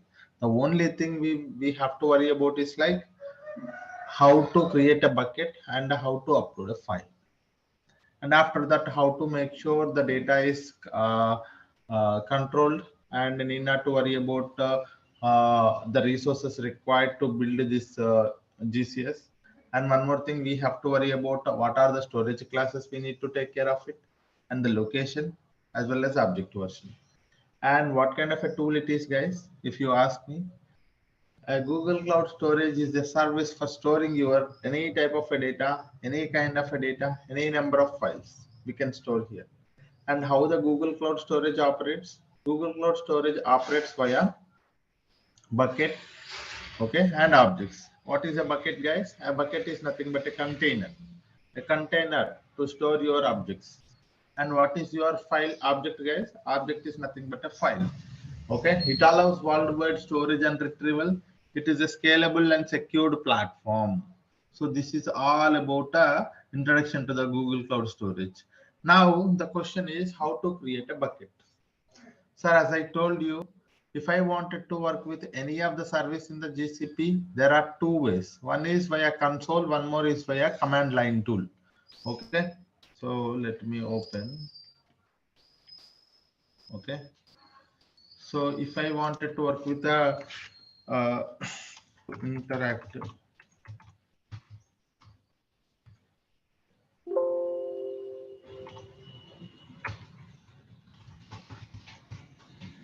to interact with GCP, how many ways we can interact with the GCP? Guys, there are plenty of ways. There is APIs, there are many things, but mainly as a developer, as a data engineer, we are going to work with, we are going to focus on two things.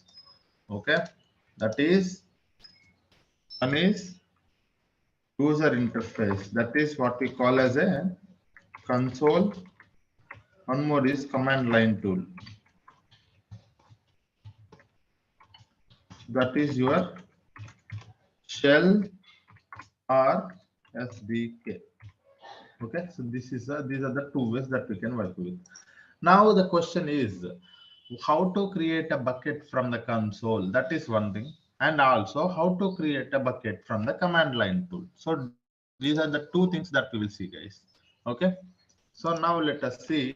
Let me go to the console and tell you how to create a bucket and how to interact with the, and while creating a bucket, what are the things that we have to take care, one by one we will see. And likewise, how to create a bucket from the command line tool. That means with the help of the commands, with the help of the Linux commands, how to create a bucket also we will see. Okay, all of these things one by one we will see. Okay, for that one, let me go to my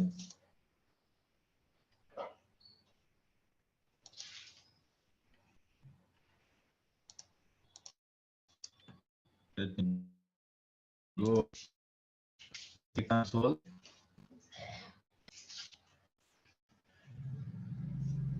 Okay, login in. I am logging into my console, guys. Google Cloud.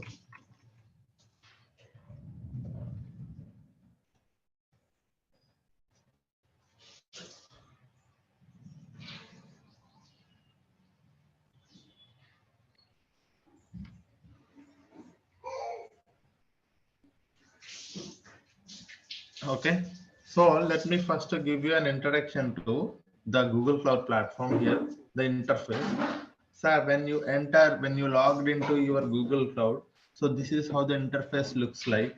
Okay, in the interface top left, you will be able to see all the services. This is your navigation menu. where you will be able to see all the list of services or the products available in the Google Cloud. Okay, so this is one thing. And one more thing, once you have here, so everything is worked by project, guys. Okay, this is something that we are going to start maybe tomorrow or day after tomorrow, about what is a project and how to interact with all of these things. We will see tomorrow, guys. But for now, just understand that. So when you wanted to work with any of the service in the GCP, okay, when you wanted to work with any of the service in the GCP, we have to enter, we have to select a proper project. Either we have to select an existing project or we can create a new project. Okay, how to create a new project, guys? Click on this new project. You will provide your project ID, project number, that's it. Okay, new project will be created. So each and every product in the GCP will be can be tracked from the project only, and billing also enabled from the project only. If you don't select a proper project, the project you cannot be able to work with any of the resources. And one more thing, you have to enable the billing only, otherwise you can able to unable to work with the GCP services. And while you are working with any of the service, there will be a API, you have to enable the API. All these things are linked to a project only, because all the tracking of the billing will be done from the projects. Okay, so this is one thing, guys.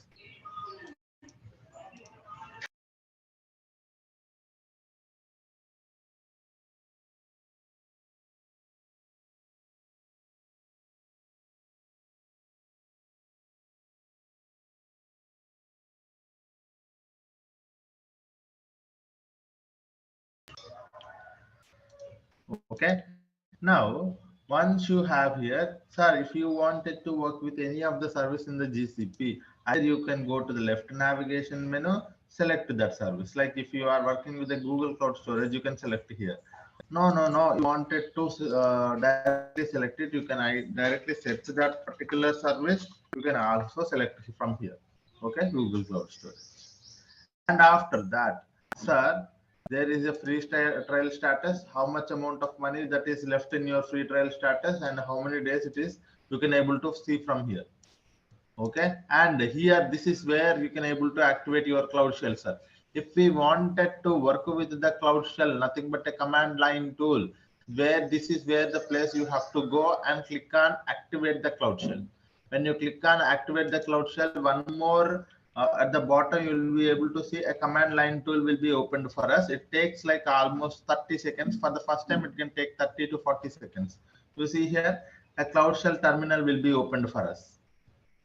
Okay, so this is a we will see what is actually a Cloud Shell and what kind of a tool it is and how to an introduction to the Cloud Shell also I will tell you guys, but now let us not worry about that. And after that, this is where you will be able to see all the notifications when you create a bucket, when you delete a bucket, when you move something, you will be able to see here. And the settings, you if you wanted to go to the project settings, you can go for from here. And all the if you wanted to add one more account, a sign out account, and you wanted to look at your account details, so from here you will be able to do it. So this is all about the interface of the Google Cloud, guys. In a Google Cloud, you will be able to have a navigation menu for selecting the each and every service, or go to the search box for selecting a proper service. And one more thing is like you can select a proper project here. Either you can select an existing project or create a new project. And here you can go to the project settings as well from here. Okay, and one more thing is like activate Cloud Shell. So you can able to see the Cloud Shell was activated, you will be able to see. So whenever you are working from the console also, the very first thing is like you select a project, right? Likewise, whenever you work from a Cloud Shell also, you select a proper project. Okay, so this project by default the this project is selected. How I know every project is tracked with the help of their project ID, guys. So this is your project ID, Arboreal Avatar, right? Here you see Arboreal Avatar. So this is your project ID. And if you wanted to select one more project from the Cloud Shell, so the thing here is like you have to mention this one, Google Cloud config set project, and that project ID you have to mention, so that you will be able to enter one more project. And here from the console, if you wanted to go to a one more project, you directly click on that one. So like how you are clicking on this one, you click on one more project, that project will be selected. So if you are working in that project, that means all the billing will be enabled to that particular project only. Okay. So this is what is all about the introduction to the GCP console as well as Cloud Shell, guys. And I want you to understand what is a Cloud Shell also now. Okay, I think, do I have somewhere the Cloud Shell information? No.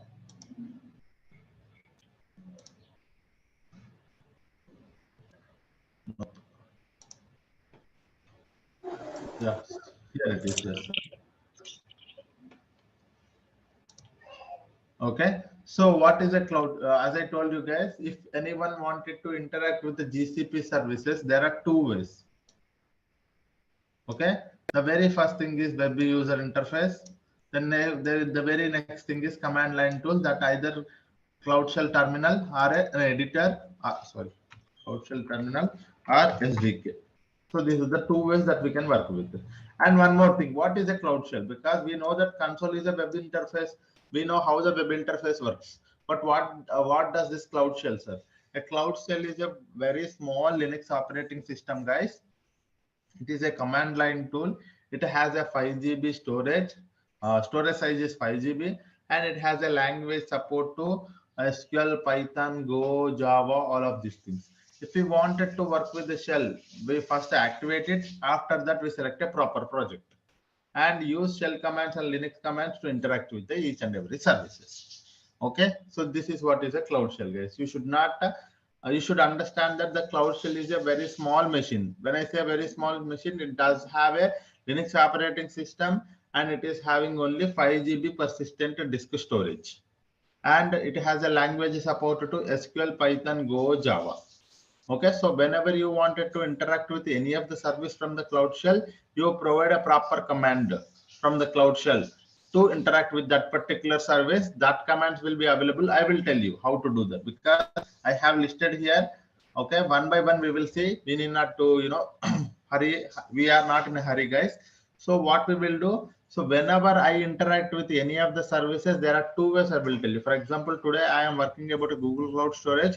I will tell how to create a bucket from the console. I will also tell you how to interact with the Cloud Shell, how to interact with the Google Cloud Storage from the Cloud Shell also. Okay, two ways we will see.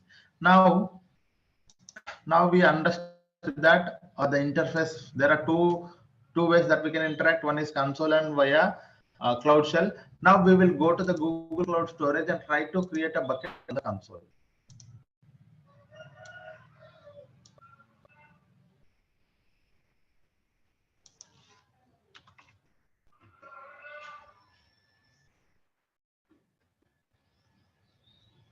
Hello. Yep. I am on doubt, sir.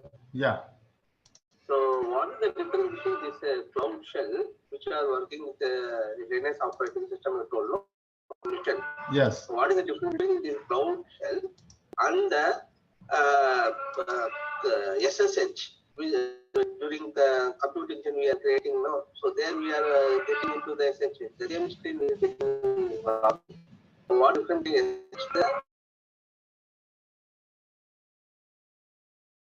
Where we will be able to interact with each and every service in GCP. And one more, this SSH terminal is only for that particular virtual machine, right? So you cannot interact with all the GCP services. If you want to interact with that particular virtual machine, what you provide some commands. You wanted to upload some file, you wanted to delete some file, you wanted to see some information, you wanted to access some information, you wanted to provide some permission. So all of those things are related to that particular virtual machine. Okay, there also you will be using a Linux commands, and those commands are also similar. But the thing is, like, it is only specific to that virtual machine. But here, Cloud Shell is a overall service or in general service or a primitive service where you can able to interact with each and every service in the GCP. All the resources, all the permissions, everything can be done from the Cloud Shell as well. So that is the main difference, guys. Okay. Okay, sir. Then what is the purpose of SSH? Sir, we can directly interact with what are the comments we are giving in SSH? The No, same no, command no. we can So you use. have to understand that one more thing is like if I wanted to interact, because see a virtual machine, as I told you, you have to understand this thing as well. A cloud shell is a small machine. When I mention a small machine, it have only the 5 GB persistent disk storage. And when you go to the virtual machine will be having a lot of storage. Sir, I wanted to move a file from a file of 10 GB to a virtual machine. That I can do, but I cannot load it to the Google Cloud Shell, right? Because it has only 5 GB. When I say 5 GB, you can only store until 4.5 GB of storage only. So it's not possible. But when I say virtual machine, you can able to store any amount of data as per your storage requirements. If you have a given a configuration of storage like 500 GB, you can store 500 GB also. You can store 1 TB also. According to your requirement, you create a virtual machine. But it is not. It is just a small machine to interact with this and that. But it is not for running a heavy things. Okay, even you go for a heavy complex things, it will not. It will struck because it's a very small machine. But SSH terminal is a very. It's like your shell commands. Okay, you for example, you have a laptop, right? When you go to a laptop, you have a command line tool, right? That's like your SSH terminal. Okay, that means when you wanted to work with your laptop, you have a user interface that you go do this and that. But in the command line tool, you have a command CMD. When you enter a command called CMD in your search button, you will be able to open that command line tool. You can also work with from the command line tool from any of the services. Okay, when you wanted to work with any of the services in your local laptop, so if you wanted to work with this thing, that thing, you can able to work with. So that is like your SSH terminal. Okay, a full machine and its own everything will be controlled by SSH. Not only the SSH. If you open, for example, if your virtual machine is a Windows operating system, then you can again do with a user interface also. Okay, but if you have selected a Ubuntu or Debian, so then you can able to only work with the commands only in that case. So that is what that command line tool is, nothing but a SSH terminal. Yeah. Well, okay. Whether that G Cloud and GS Util, both commands will work in SSH. Of course, yes, it will work. G Cloud commands will work, yes. But you have to import it before that. Okay, because SSH terminal is specific to that virtual machine, but it does not understand the Google Cloud. Even though I am working in a Google Cloud, it does not understand. So what you do, you import all the modules. Okay, when you import all the modules, it will work. All the modules, so we will see in our upcoming classes. Okay. Yeah. Okay. So guys, Google Cloud Storage we are seeing, right? So how to create a bucket and how to interact with the how to create a bucket, how to create a folder, and how to upload a file inside this Google Cloud Storage one by one we will see now. Okay. So for example, when you are inside a Google Cloud Storage, this is how the interface looks like. If you wanted to create a bucket, click on create bucket. Keep yourself muted, guys.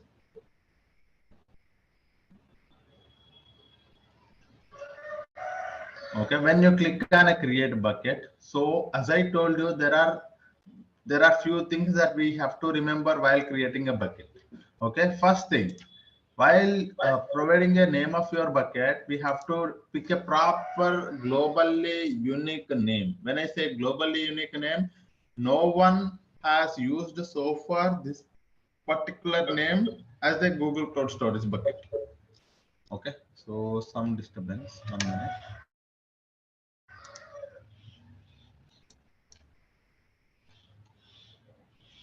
Yeah. So, when I say globally unique name, so far no one has used this name as a Google Cloud Storage bucket. No one, when I say it's not me, it's not you, it's everyone.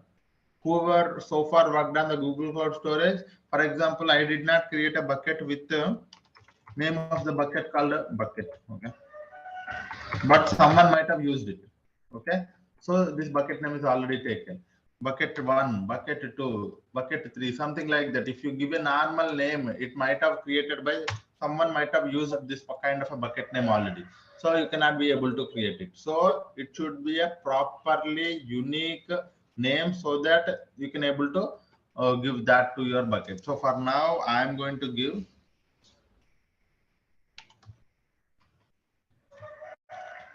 storage underscore bucket underscore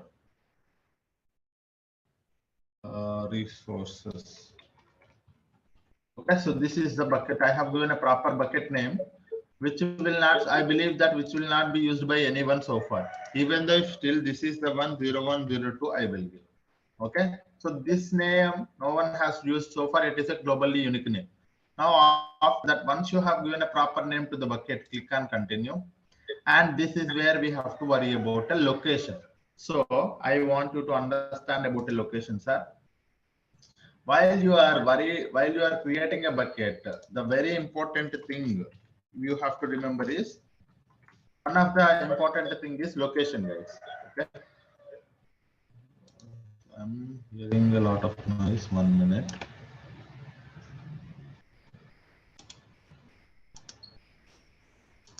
Okay, location. So there are three there are three types of locations available inside when you wanted to create a bucket. One is region, one more is dual region, one more is multi-region. Okay. So these are the three things, sir. What is the difference? One by one we will see, sir. Very important thing, let us try to understand it. Sir, you select a region. Sir, this is your bucket. You selected one region and you created a bucket. Inside a bucket, you have one file. Okay, that file is sales.csv. You have uploaded this file. Okay. Now tell me, you selected a region called some US. Okay, instead of that name, instead of names, I will say region 1. Okay, you selected one region, we selected one region, and inside you have created a bucket, and inside the bucket you have uploaded a file. Okay, so what happens if this region crashes? What happens? Think about it like this case. What happens if this region has a failover? All the data related to whatever the bucket, the data inside the bucket will lose, right? So this may happen for the single region. When you select a single region, if we do not know, there can be no failovers, but in any case, if there is a failover happen at that particular region, all the data inside your bucket will be gone. Okay, so that is the problem with the region. So that is the reason it has a, and one more thing is like a latency will be there, and data loss may happen. Data loss may happen because you have only selected, there is no replication. I would say instead of that one, no replication. Instead of that one, I will say no replication. Okay. So these are the two things. There will be a latency. When I say latency, you wanted to see here. You wanted to get the data from this particular bucket. There are plenty of the people need to have the data from this bucket. But the thing is, like many people are accessing. That is the reason there is a latency because of a single region. So there will be a latency and there is no replication. When I say a replication, we will see in a dual region, guys. Okay. Now, if the failover happens, the data will be losing. So I don't want it to go such scenarios. What I will do is like, I will go to the dual region. In a dual region, what happens is like, whatever the data that you have uploaded, right? It will be replicated to the one more region, sir. What it will do, sir? It will be replicated to the one more region. Okay, in a dual region, you have created a bucket with a region 1 and you have selected a dual region. So whatever the file you uploaded, sales.csv, that data, say similar data, the same data will be replicated. One more copy of the same data will be available in the region 2 because it is a dual region. So one more region will also be there the data will be copied or replicated to the one more region. Okay, it is replicated to the one more region. What is the advantage, sir? If region 1 failover happens, or if the region 1 crashes, your data will be available all the time. Your data will be available from this region too. Okay, so this is what is an advantage. Okay, this is what I am calling as a replication. Excuse me, sir. Yeah, sorry. If we delete region 1, data will be deleted in region 2. Both, yes, yeah, region 2 as well. It's if you intentionally delete a data, that means you don't need it, right? So that means data will be deleted in both the regions, because unnecessarily you don't want it to pay the extra charge, right? You intentionally delete it means both the places it will be deleted. But if you wanted to recover it, that there's a chance. Okay, but if you upload one file and at any cost you don't want it to lose the data, you go for a dual region. And what is the advantage? Here it is less available, but here less latency,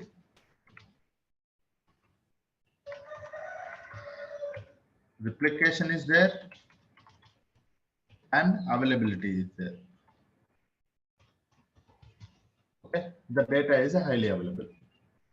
And one more thing, sir, again, one more thing. When I say dual region, I am getting these kind of benefits from the dual region. What if I go to the multi-region? So the multi-region will be selected by those companies who don't want to lose the data at any cost. At any cost, you are running a business, very important for you. You have a data that you don't want it to lose at any cost. In that case, you select a multi-region.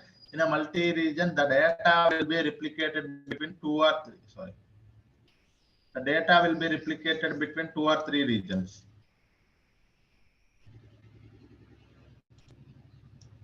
The data will be replicated between what, sir? 2 or 3 regions.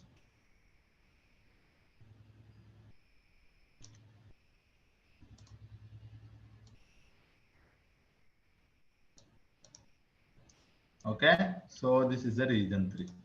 More than 2 regions, sir. So this is an advantage. What is this one, sir?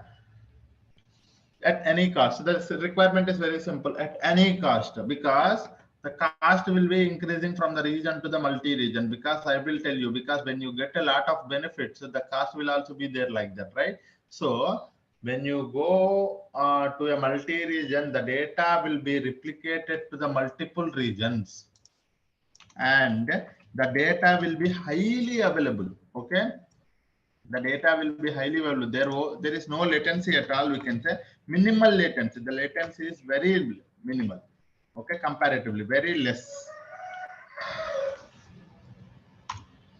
Very less latency, sir.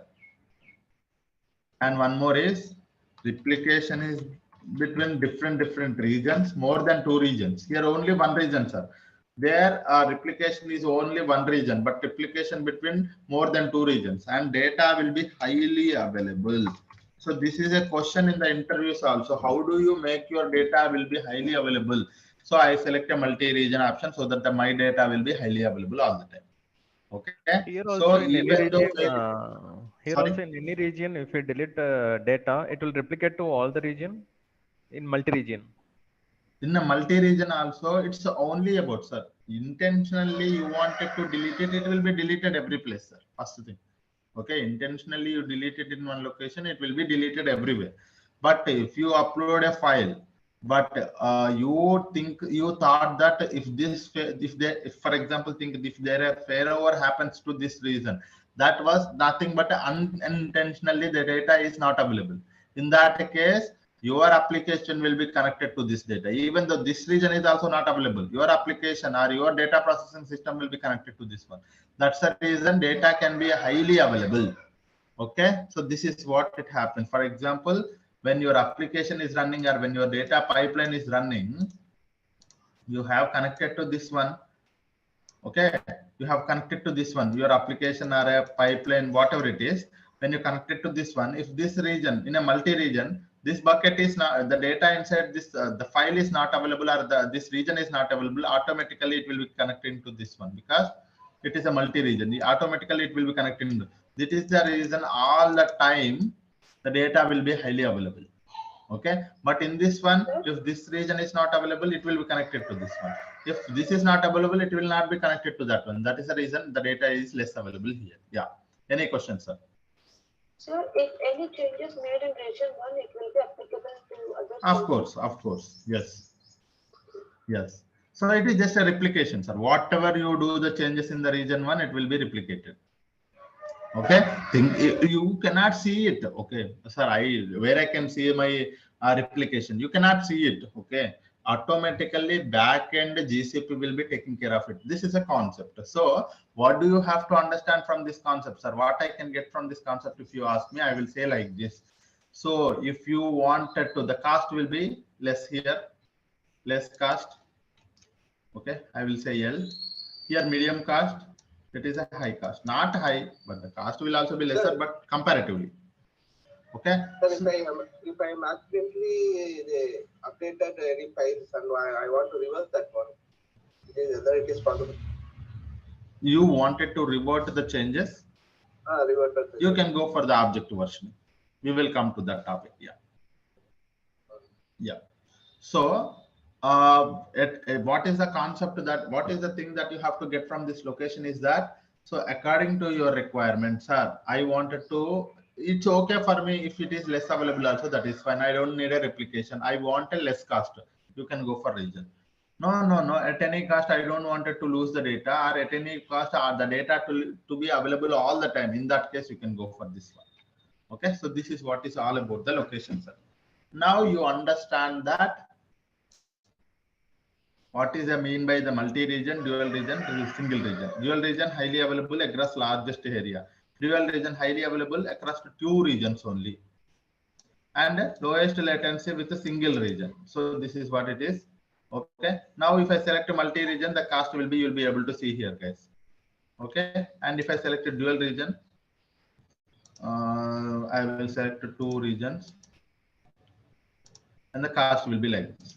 And if I select a multi-region, the cost will be little less. There is no replication cost here.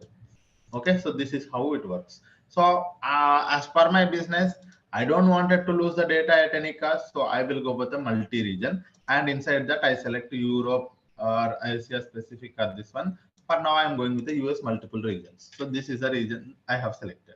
Inside that US, the data will be replicated to the multiple regions. Okay, so this is all about a location type. Once you have selected a proper location, click on continue.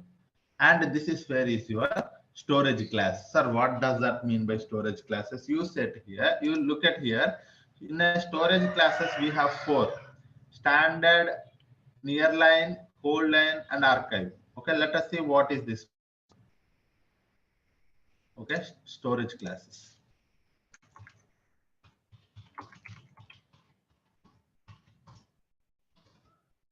Okay. So in a storage classes, you have to, in a storage classes, we have 4, sir. One is standard storage class, nearline, whole line, archive.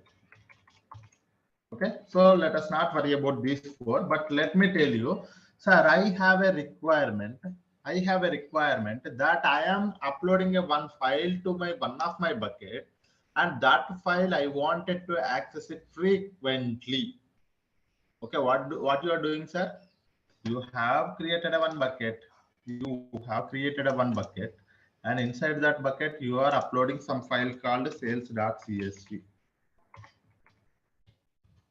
Okay, this file you wanted to access it frequently. In that case, you selected the bucket storage class as a standard. Frequently accessed data. Okay, what is this one, sir? If you wanted to access this file frequently, then you can go for the standard storage class of this bucket. Okay, this is your bucket. Okay, this is one thing. And nearline, sir, you don't want it to access it frequently. Your manager told that we are going to access this file, or we are going to retrieve this file, or we are going to work with this file once in a month.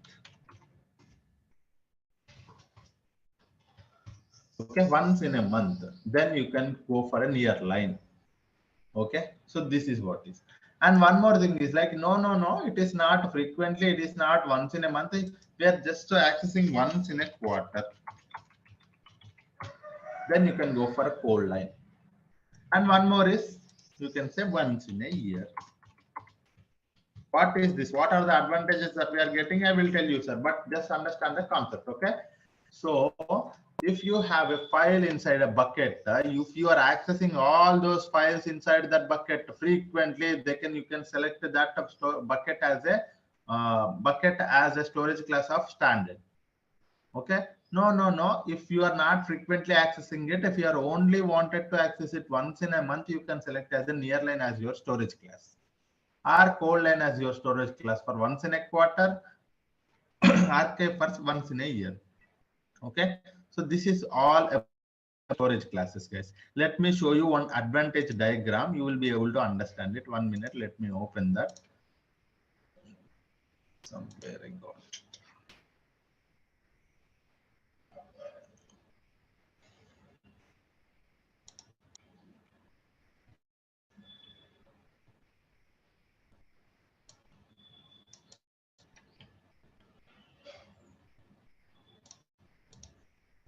Okay, yeah.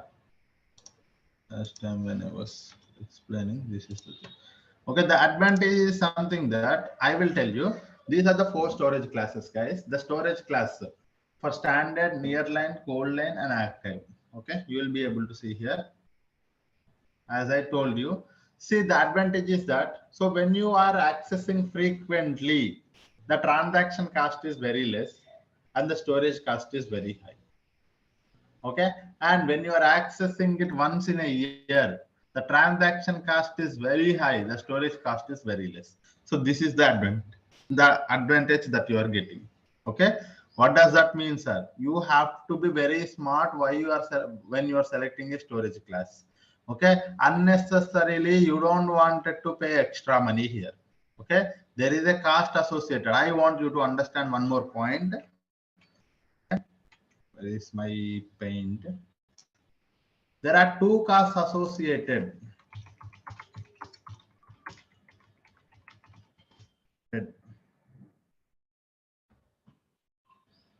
When you interact with a service, any service, there are 2 costs associated, guys. If you interact with and if you are working with any of the resource in the GCP, and not only in the GCP, even you go to the AWS Azure also, there are 2 costs associated. One is storage cost. One more is compute or retrieval cost. Okay, these are the 2 costs associated. Okay, one is storage cost, one more is retrieval or compute cost. For Google Cloud Storage, it is a storage cost will be there, retrieval cost will also be there. Storage cost is nothing but for storing this particular data inside a bucket, that is a storage cost. When you retrieve it, so this is when you access it, that is a transaction. You are doing some kind of a transaction, right? You're trying to load this data to some other data processing system. That a transaction cost or that retrieval cost will also be there. So that is what we are talking about. So for the standard storage class, so like this one, the transaction cost is high. The standard transaction cost will be increased here.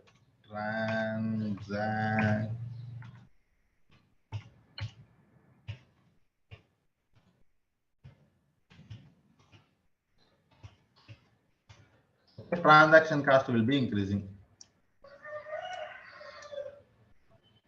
Okay. So the transaction cost will be increasing from the standard to the archive. That means, what does that mean, sir? When you are accessing once in a year, when you access that file, the cost will be very high. But when you are frequently accessing the data, the cost will be very less. Why, sir? Because again, there is a one more cost, that is storage cost. Okay, storage cost will be very high here.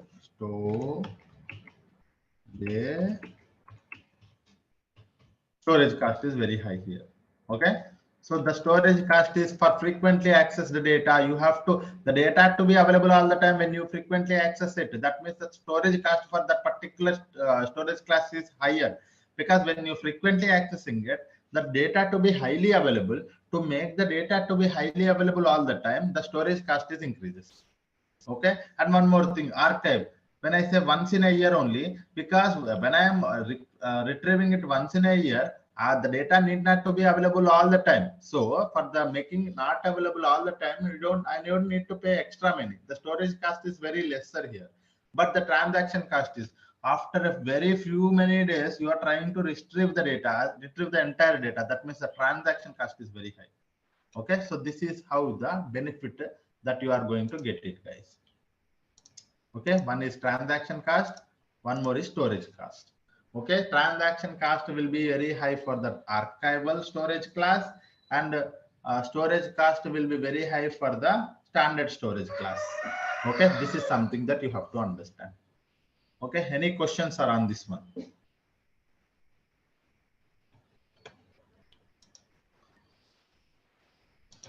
Okay, so this is something that I want to understand. Okay, okay, 1 minute. Some more things are also there. Okay, storage classes, I think that's it. Yeah. Okay, so this is what is about storage classes. Now you understand that what is a storage class, guys. Now you have to, you can also read it here. Best for short-term storage, frequently accessed data. Best for backups and data accessed less than 1 a month. And best for disaster recovery, less than once in a quarter. Best for long-term digital preservation data, accessed once in a year. Okay, so according to your requirements, sir, you are creating a bucket. That bucket is only for the disaster recovery. That means you are only accessing the data once in a quarter. You go for this code line. Sir, I am creating a bucket. I wanted to use that bucket files inside a bucket all the time. You go for the standard. Sir, I wanted to be create a bucket for the backup purpose. Then you can go for the nearline. Okay, so this is what you have to do, sir. Okay, so this is all about storage classes. Now I wanted to access the data frequently. For that reason, I am selecting a standard as my storage class. Okay. Sir? Yes. At initial stage, if we have chosen a chain, immediately if we want to choose the data, correct. Will it be very good available? Question. Yeah, very good question. So initially you have selected as an archive as your default storage class, but you later some point of time you understood that this is not going to be an archive. You wanted to be access the data very frequently. That's your question, right? So you can make it. You can convert a storage class from one to the another according to your requirement. Later also you can edit the bucket. So this is an editable option. So if we edit also, we can pay in the middle also. We can, sorry, the cost will be until that time. For example, you for 1 month you have mentioned it as an archive. The cost will for 1 month will be only for that particular archive storage class. And after next month you have selected as a standard as your storage class. The cost will be from there. Whenever you select the standard, from there the storage cost will be according to the standard storage class. And our Google will be GCP. Google Cloud is very smart enough to understand that how you are selecting the storage classes. Not only that, how the computing and how the resources you are using, how much data. Even though you create a bucket, you don't upload anything. Google Cloud will understand that you just created a bucket, you have not uploaded anything. That means you are not using any resources. There won't be any cost. And you selected a storage class, this one, that one, this one, that one, but you don't uploaded anything. There is no cost at all. But if you uploaded one file inside a bucket and you selected a standard for 1 month, and after second month you selected archive, the cost will be according to that. Standard, the cost will be standard into some 10 rupees or some 100 rupees, standard into 10 plus archive into some 150 rupees is total equals to for 2 months. That is a charge of that. So that is how it is. Okay. Okay. So do it require downtime to change that class of the storage? There is no downtime. Yes. I mean, there will be a little latency, but it is very less. Yeah.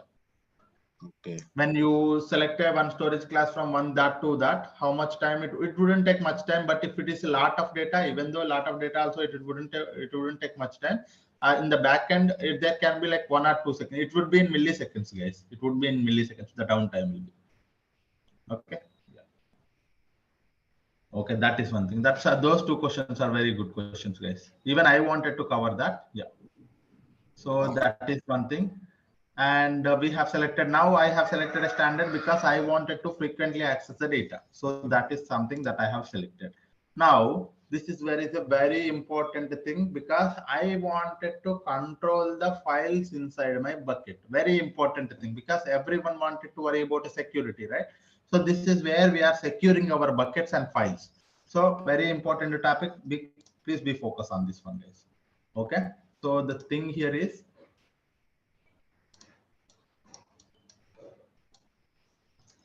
where I will keep it here. Okay. Okay, or I'll keep it here somewhere. Yeah. So the thing here is access control.